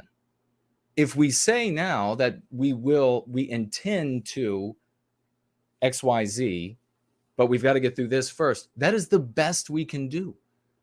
So attempting to plan, and this is the final, I'll pass it back. First of all, it's impossible to plan from where we are today to where we want to be in time and space in the future. Because even if we could plan it, the very next second, contexts will have shifted, and that plan will be now worthless. We need to have a compass direction, which is our well-being, that we move in irrespective of shifting circumstances, and more importantly, to take advantage of those shifting opportunities that become available to us with something like a great Western sunrise that we are moving toward, which is being able to do things as we want, as we see fit for ourselves, our posterity. And the worst thing is to say it's got to be this form of government, it's got to be this form of economy, and it's got to be, and this is going to be the name of, or this will be the flag of, or this. That is the worst thing that you can possibly do in a time like this, in the time we're in, where it's very easy to split, to divide, to sectarianize over, and rightfully so, because very often, in this case, sectarianizing over these things is not something that is just superfluous and without value. It's actually valuable, because there are people out there, when they say, for example, socialism, if you asked 100 different people to define it, they'd give you 100 different definitions.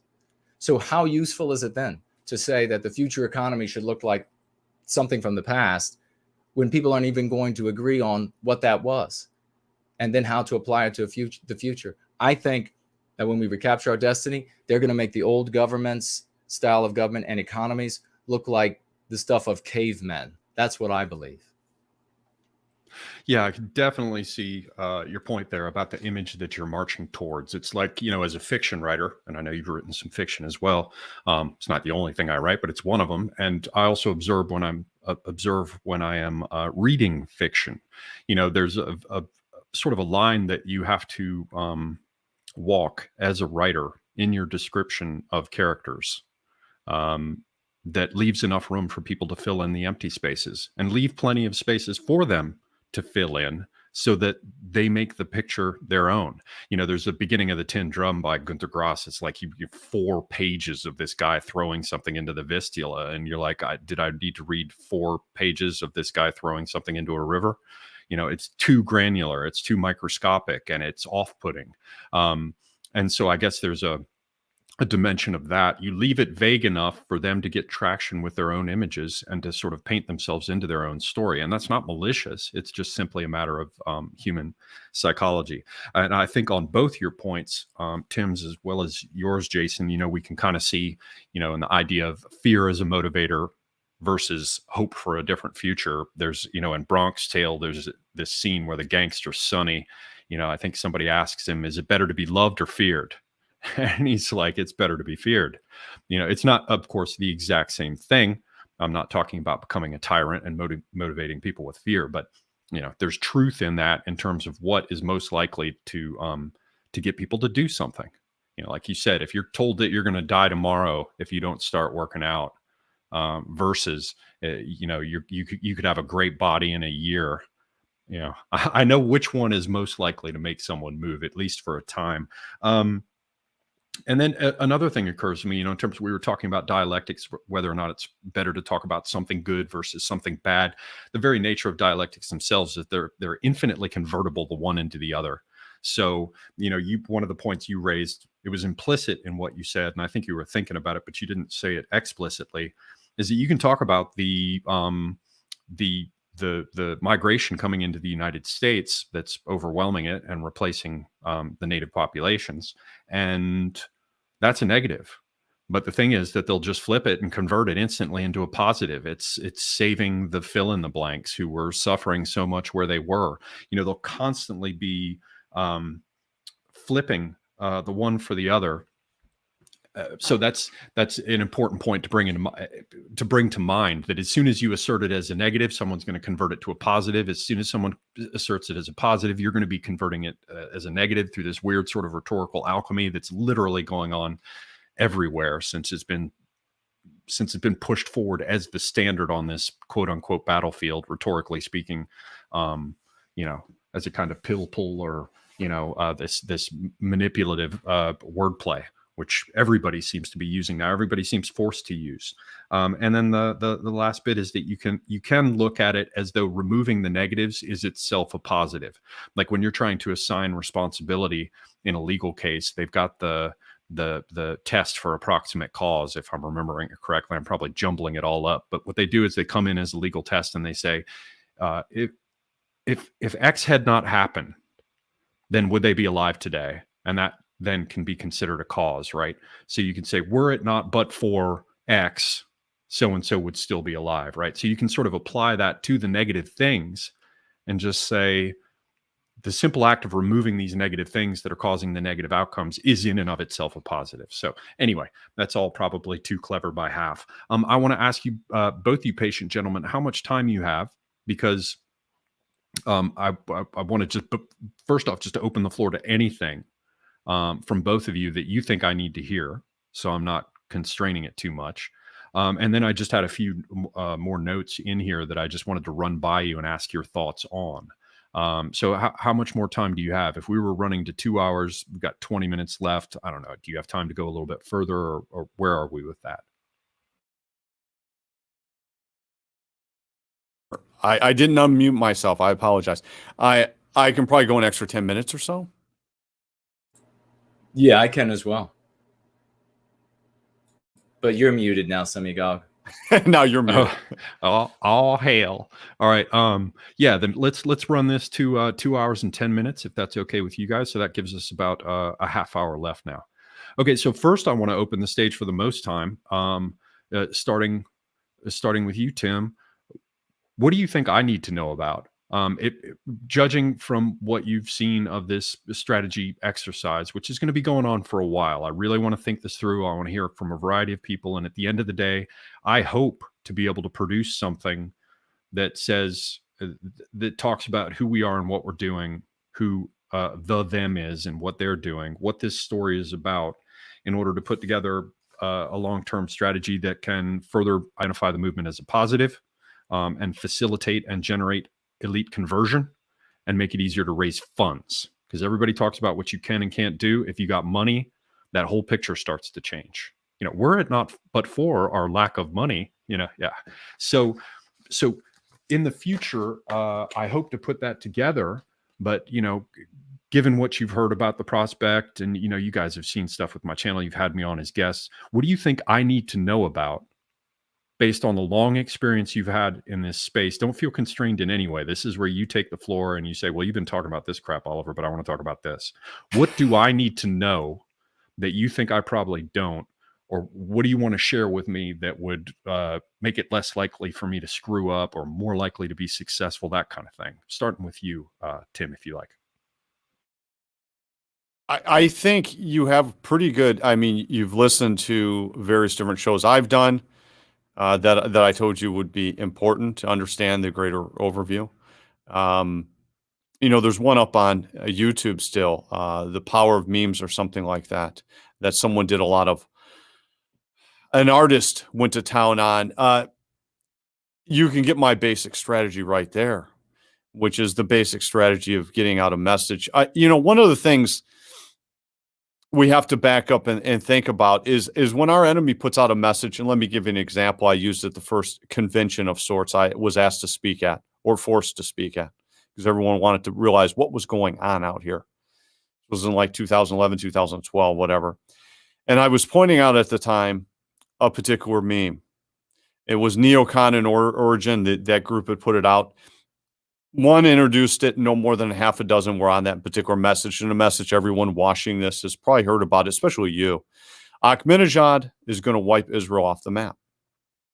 It was a very big message at the time. They were hitting the drumbeat to war, and they got out that message. And it took maybe a half dozen of them, no more than a half dozen of them, because they had mass media exposure vis-a-vis mainstream news with no opposition. It doesn't take that many people to do this type of thing. Even online, we only had as many, we had well over 300 at one time, maybe as many as 800. Jason probably has well over 300 right now. You don't really need that many people. What you need is focus, and what you need is a sense of redundancy, because, it's kind of like everyone's working at Wendy's and they roll out their famous commercial, "Where's the beef?" That was so controversial because it demands an explanation when none of their competitors, McDonald's or Burger King, needed an explanation. Why does Wendy's demand an explanation?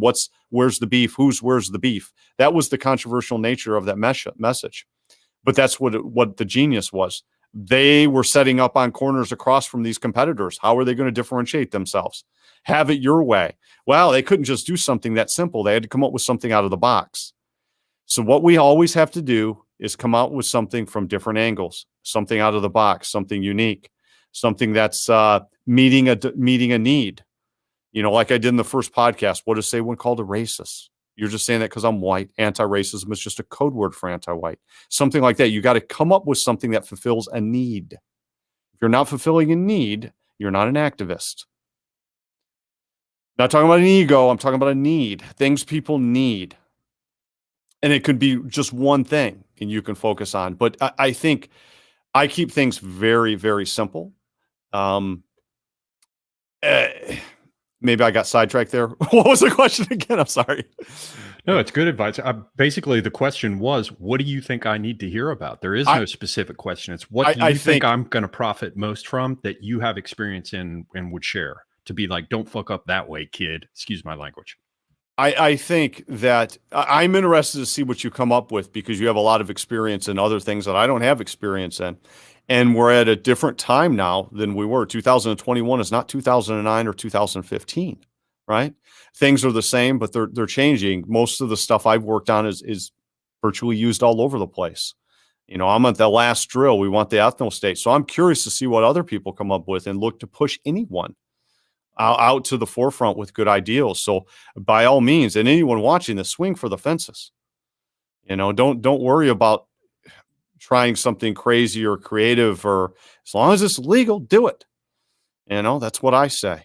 You have plenty of room for error, believe it or not, as long as it's legal. Obviously, you have plenty of room for error. The enemy's constantly doing illegal things, believe it or not.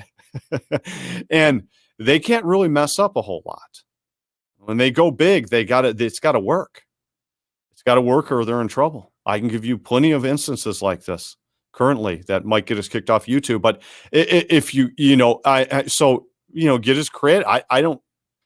I don't have anything really else to say. It's pretty simple. It's pretty straightforward. It's a matter of repetition. And what need are you trying to fulfill? Because someone's fulfilling a need for me, I'm talking to that person. I'm reading their stuff. If someone's fulfilling a need for the average whites or whatever segment you might be targeting, hey, there's plenty of segments to target. You could specialize and target.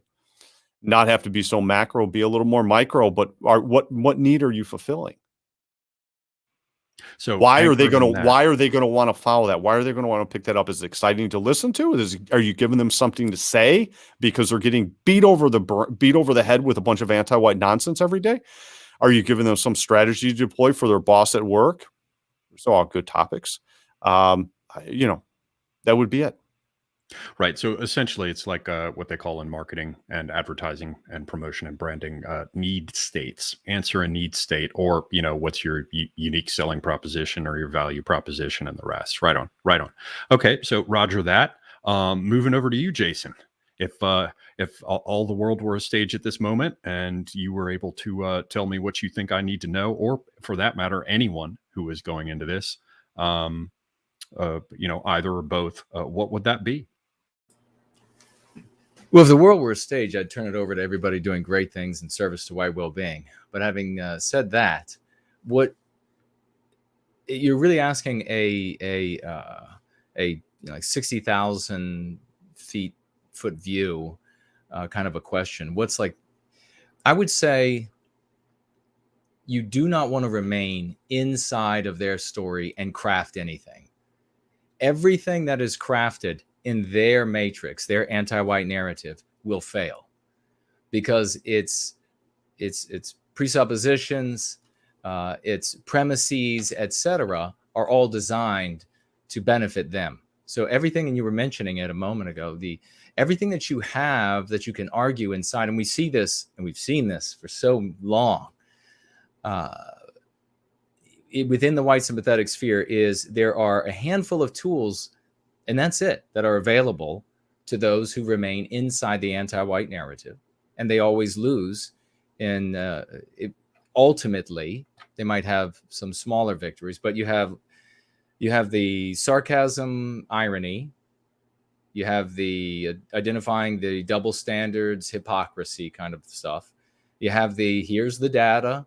That's kind of funny because it sounds kind of like Tim saying, where's the beef? It almost sounds the same. Here's the data. You have the revisionist history, and then you have the perpetrator lineups. So here are the people who are doing it. Here are the people who did it. Here's where they came from. All of that fails. It's been failing. I mean, it's one of those things that we have to be. I employed them all, and they are useful as tools when you are applying the more powerful tools that are outside of the anti-white narrative. For example, like the meme curative, that's our opposite to the meme pathogens, that atonement cannot be made for a grievance never committed. So you might use one of these tools like sarcasm or pointing out the hypocrisy of what the anti-whites are doing. And if it specifically is guilting white, and that one right there, that meme curative works in so many places because it's all about guilting us for things that were real or imagined in the past. So you might start off with hypocrisy, or pointing out the hypocrisy, but then you lay the victory on them with that meme curative. Again, and when it comes to the meme curatives, just as an aside, these things are meant to be thought chains. So you can memorize them if you'd like, but once you learn them, the idea is that you're placing yourself as a consequence of reading these things and reciting them and using them in conversation, using them online, that you then inescapably end up in our story where we're the victors, where we're the heroes. And you easily then come up with these responses when you're in conversation with your in-laws or whoever, rather than say needing Jared Taylor to sit on your shoulder and tell you about all the different data in your ear while you respond to the person you're talking with. It just doesn't work. So the main thing, if I could just give you one thing, Oliver, and it would be, do not remain trapped in their narrative, because there's just, never take the pen away from the anti-whites. They will be able to write in your death whenever they want. And you might say, like folks say, well, and this is really an annoying thing, like words do nothing, or words are what defeated Western civilization. No military did it. No great army. It was words. It was ideas, magic, if you will, that defeated us. It's going to require magic to win back our destiny. And so that means that we empower enough people with a new narrative that is a curative contagion that spreads without us having to be there.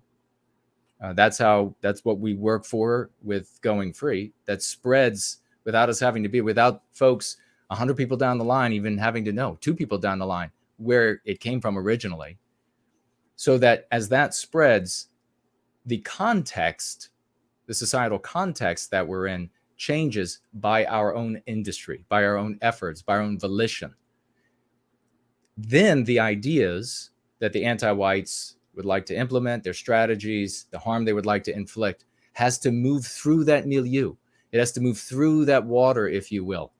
And the denser, if we take the analogy a little further, that we make that water, the harder it gets for them. One can imagine a scenario, and I'll pass it back. One can imagine a scenario where you have a boardroom, and for whatever company, and they say, somebody in the boardroom 10 years ago says, okay, we're going to run this advertisement for mattresses, and we're going to have 3 different types of non-white males and all white females that are beautiful. They're going to be smiling. So these decisions, folks, just so you know, these kinds of decisions are made, and they get reviewed again and again and again. It's not by accident, not throwing darts at the wall or something. One can imagine 10 years ago, for example, all the white people present, and there's still going to be plenty of white people present, are going to say, yeah, should happen. They can't speak up even if they disagree with that encouragement to biological white erasure. Why play a part in that? What market is this? That's a tiny, non-white males, white females. That's a tiny market. Why would we just focus on them, not like the black couples and the white couples? And that makes more sense, doesn't it? 10 years ago, all the white people would just say, yeah, let's go ahead. Or the ones who weren't anti-white. So and non-white people who aren't anti-white. Now you can imagine 10 years from now or 5 years from now, same boardroom, they say we're going to do the exact same thing. And instead, you have people that say, no, why would we focus? This is anti-white. Why would we encourage? We're trying to sell mattresses, right? And there's all of that pushback. That's what we're talking about when we say that we change that conversation. We change the environment in which the anti-whites are able to achieve what they want to achieve. And here's the beautiful thing, folks. When they push back against those people, white or non-white, who want to put an end to anti-whiteism, they just don't want to see any more anti-whiteism. When they push back, they reveal themselves as immoral instantly. They have to say why it's good to biologically white erase the white race. They have to demonstrate their true colors. And that is the kind of thing that wakes up a lot of white people. When they see that hidden evil behind the pleasant mask of doing good or making amends or whatever it is, whatever pretext they use, when they see that evil behind that mask, they really become white people impassioned. And it's that sort of righteous indignation that will get them to shout things down and shut things down and break their shit, as I've been saying to a friend recently. It gets white people to get angry. So the thing I would say is stay out of their story, and then you have a chance. I dig that. And thank you. I mean, it would seem that there's a very good reason that you first enunciate go free and just hammer that constantly. The first step is to go free, and there's a path for that, which has its own sub steps. But yeah, get out of the framework that they've hammered you into.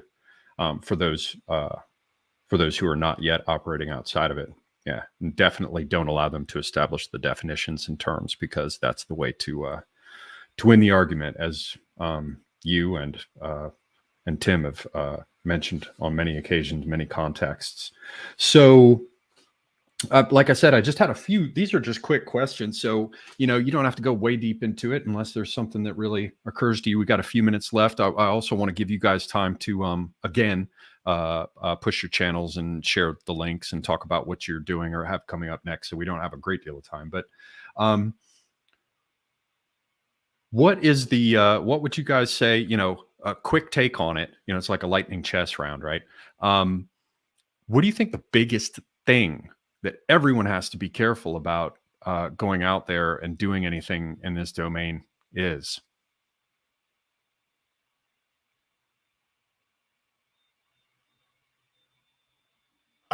I think in 2021, you need to understand that that you're not in 2015. You're in the middle of some type of gigantic open operations. So it's just common sense type thing, which, well, I should be common sense, but stay away from anything that glows. Stay away from those that glow. Stay away from those that look like the villains in the enemy's narrative. Stay away from those that talk like a villain in the enemy's narrative. Legitimate people, even someone that, let's say, we're planning something crazy, they're not going to present it. So it's it's kind of like all this stuff, all the stereotypes. Just stay away from the stereotypes, I guess, is what I would do. Right on. I'd say that's good advice, certainly. Jason, do you have anything to add to that? Yeah, absolutely. The metric you use for success, do not measure your success or our success or a movement's potential for success or a group's potential for success by how much that movement or leader or their literature mirrors some other period in history. Because just because something had a little bit of success in the past does not mean at all that it's going to have any success whatsoever in the context we are in today. And of course, most notably, there are people who look at the 1930s, which is really odd to me because they lost and our people suffered horribly. But they look at that and they say, who can imitate that? Whoever can imitate that the best, that's high on the metric. And then they endorse it as a consequence. You have to measure things in business too. I'm sure you both know about in business, you have to make sure that you are measuring what you need, the bottom line, making money in a business by the proper metrics. Because if you don't, you're going to end up going the wrong way and you're going to go out of business. And we can't. Going out of business in this means that we cease to be. There is that. Well, then I'm just going to throw this one last one in. Then I had a few, but this I think is the one I'm most interested to hear your thoughts on. Consider this just spitballing. I have a whole range of things that I'm looking at. Celebrity endorsements. And the importance of that, given what we know about animal behavior, things like two against the middle, the sort of like the midwit versus the brainiac and the drooling prole. These are all very interesting things that sort of set up their own gambits. There's the idea of crisis anticipation, which the opponents use endlessly, where they anticipate that a crisis will appear and they've already lined everything up to be able to just basically turn the key or press the button to have a narrative launch upon the occurrence of the crisis, not even getting into the subject of whether or not they manufactured that crisis, which is also arguably often the case. So there are a lot of these things that I'm interested in, but one really stands out, and I just want to run it by both of you for the hell of it. You know how often the opponents employ what I'm calling chaff. You know how you're flying along with your fighter jet and they launch some missiles at you and they just blow some hot chaff out the back to, pull the homing missile off of their tail. Right now we're dealing with, I'm not going to go deep into it and there's no need for you to, but we're dealing with arguably something that approximates medical totalitarianism. And meanwhile, we're busy fighting over, for example, transgender kids in schools, or taking away the rights of parents to have any say in how their children are raised. Now, I don't say that to suggest that those aren't important issues. Of course, they're important issues. That's the whole nature of using them as a distraction while they do the other things they need to do, because you want to occupy your enemy with things that will take up his or her time and deplete their resources in order to move around. I mean, that's why you have somebody attack on a flank while you have somebody else circling around to hit them in the rear or whatever, right? But with that in mind, this chaff, and I can break that down, that also, it includes the distractions that are like chaff proper, right? But there's also meaningless victories, which can occupy all their time and also can create a sense of complacency.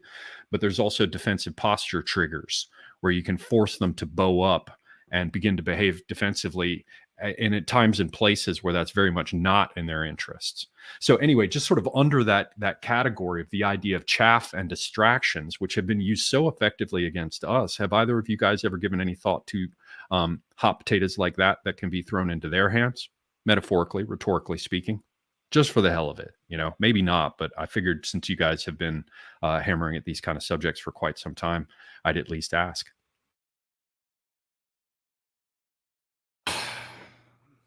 I don't think so. Not from that angle, at least. Jason can add in something, maybe. I hope. Yeah, well, it depends on scope and how big or small the scope of the endeavor is. We are, and this is why Going Free has been designed the way it has been designed, is to make use of the tools that we actually have at our disposal, rather than I feel like I've sat in a million different conversations over the years with folks saying, if only we had a politician, if only we had millions of dollars, if only we had. So I said, well, we don't have any of that, so let's go ahead and figure out another way. And there are opportunities to, I wouldn't necessarily say distract. Maybe we could say distract. Like, for example, with the billboard that we posted, the idea with that billboard was to, it said on it, All American Boy.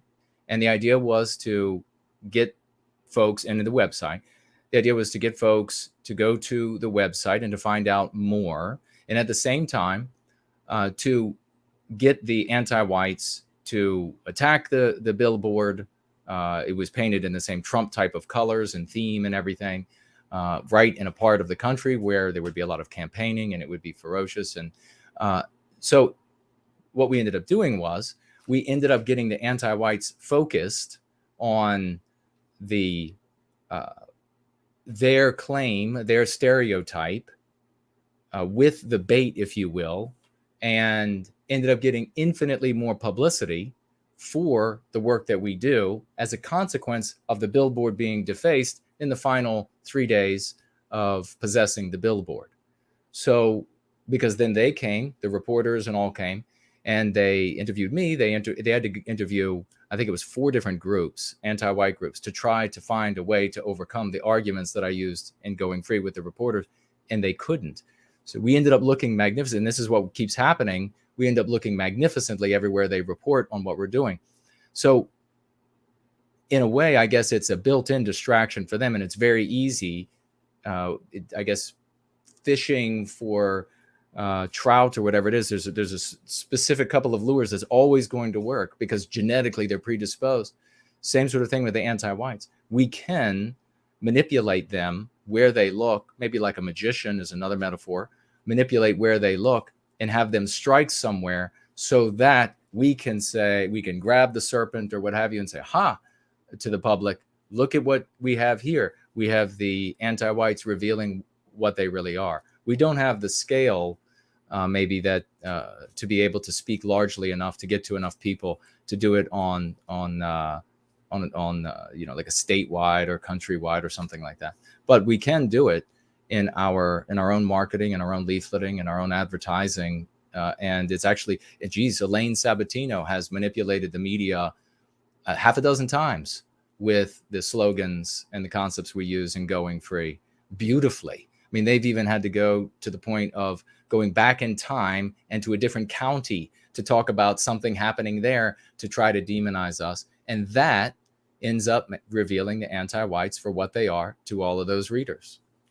Yeah, their behavior has been consistent. Anyone watching this can go back in my Twitter timeline and go back years and years of them consistently responding to these types of messages the same way and revealing their animus, showing up on doorsteps. And, maybe when we don't fulfill various different stereotypes they have, they won't run the particular pieces, or they'll run them from another direction. So this type of thing is par for the course. 100% right, whether it be with billboards, or which I've seen and Jason has seen, or a variety of different messaging techniques. They'll respond. Whether or not these days they'll respond in a more legal fashion than they once did, I don't know. That's what I always concern myself with, what exactly, because of all the various different laws they have on the books and the various different interpretations of the laws. And that's also another thing as well. So, yeah, you never know when they're going to unleash, rampaging cannibal hordes on you. Yeah. So, yes, heaven forfend. Well, gentlemen, thank you both very much. Got a lot of respect for both of you. Known you for quite some time. You've both been kind enough to have me on your channels and to talk with me. I've gotten to listen to your thoughts over a few years now, and we've done things like watch Tim's cartoons and read Jason's books, more than one of them, as a matter of fact. So I can recommend both these gentlemen highly. Please check out their channels. But we have a couple minutes remaining. So can each of you maybe just appoint everybody once again? Some folks were not here at the outset of the stream, to where they can get more of your content. I know you're not really doing much on YouTube these days, Tim, but there are a lot of other platforms where you're active. And maybe throw in something about, what you have coming up next, whatever you want to shill or share with people. Well, actually, I'm working on mainstream platforms again. I'm just doing it under another context. One of the things that bothers me is we constantly have guys in the upper reaches. It's mostly the conservative areas, or they call themselves conservative. And they'll use our stuff, then, direct people into ending racism or Martin Luther King or some type of disastrous, some type of criminal offense that in my world would get you flogged publicly. But with that being said, we're looking at other angles of attack for kind of like how whites took over America, which is still up on YouTube. It's still out there. No one can really do anything about it. It just gets thoughts and noggins moving. We're thinking of various different video contexts, and the project is already ongoing. I just don't want to say too much about it. I won't be showing my face, but you'll hear a voice. People will start recognizing it's me once it starts growing. But I'm trying to think of ways, instead of taking our stuff and then putting into another context like Martin Luther King or one of these other whatever, more social justice themes that the Republicans tend to be hell-bent on, of taking our stuff, then put it back in context, but from a little lighter messaging, kind of think in terms of how whites took over America, but more of a video context, that type of thing. That's what I've been working on right now. For obvious reasons, I don't want to give out the name. But other than that, you can always find me. whiterabbitradio.biz has all my links. whiterabbitradio.biz.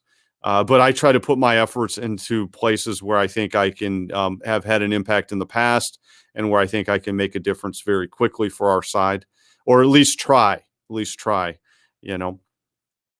I certainly would love to see more of the animations or the cartoons or whatever you want to call them, because they're very well executed. They're a quality product, and there isn't a whole bunch of that going on out there. So I, for one, am waiting for it, and I look forward to seeing it. Cheers. All right. Well, first thing I want to say is thank you so much, Oliver, for having this show. And it's been magnificent appearing with Tim, as always. I highly respect the both of you, and especially enjoy this conversation, because there is, especially at this moment, because there is a lot of animus to intelligently approaching the challenges of today. People would very much like to just say, no, we just have to behave like a troglodyte, and we'll just ape I guess it's appropriate to say, the villains in that story, and then somehow magically everything will be okay. No, I'm afraid it will not. We need to be more intelligent. If the anti-whites have had 200 IQ level of domination thus far, we need to be 201. And that's going to be very different from everything you've seen in the past. So I really appreciate this was the right time for this conversation to take place. Worked out beautifully, Oliver and Tim. I'll be appearing Saturday on Tap with the great Mr. George and a host of other wonderful people for the Halloween special. It's going to be marvelous. It's going to be 6 or 7 or so, and make sure you don't miss it. We're going to be in costumes. Friday, Jared George and Fernell are going to be premiering the song that they have made together. It's been in the works for a little while now. It's some like Southern rock. It sounds like it's really going to be exciting. So keep an eye out for that as well. And then Sunday is Going Free at 5 p.m. Eastern time, anywhere from 2 to 4 hours these days. So please keep an eye out for that. We'll be talking about, a lot of these sort of things. You can find me at nowhiteguilt.org. And if you click on links, you'll find my YouTube and everything else that I'm on. And you can also find me on the afterparty.tv site I share with the great Mr. George. And again, I just want to thank everybody and everybody who was here today, who participated in this conversation. We need to be exploring these things because the grains of sand are running out. I forgot to mention the White Art Collective Spooky Shorts are on this Saturday, I believe. And I am sponsoring it. It's on late. I am one of the sponsors, so definitely tune into that. But you guys can catch this stuff down our timelines, my timeline, Jason's timeline. Also, I'm on Saturday nights, Tuesday nights, and Thursday nights, generally at 5:30 p.m. Eastern, on a variety of different platforms like Odyssey and D Live. So, right, you said, what did I hear that right? White Art Collective, whack. They have a Spooky Shorts, which is a bunch of spooky shorts, and you can win lots of cash and prizes. And I don't know when the deadline is. I think the deadline was like last night or something, but you can tune in to see that Saturday night, like late. It's like 9 o'clock, I believe. So maybe not time to submit, but definitely time still to enjoy it. Well, I recommend those folks too. I know a number of them and like a number of them. So definitely check them out. A little bit of support goes a long way for the guests on the channel tonight. And indeed, everyone out there working for what Jason would certainly call white well-being. And I cannot argue with that. I look forward to seeing this stuff coming up with Halloween. And I can certainly endorse Jared George and his music, and I think he just had a working with Nullus or for Null. I always get those names mixed up. Forgive me. Anyway, so thank you both. Thank everyone who joined us this evening. I appreciate you dropping in. Definitely word of thanks out to our mods in particular, Zedez. I definitely appreciate that help. So that's it for us, ladies and gents. We'll catch you next time. And until then, I am Semi-Agog, and I am out.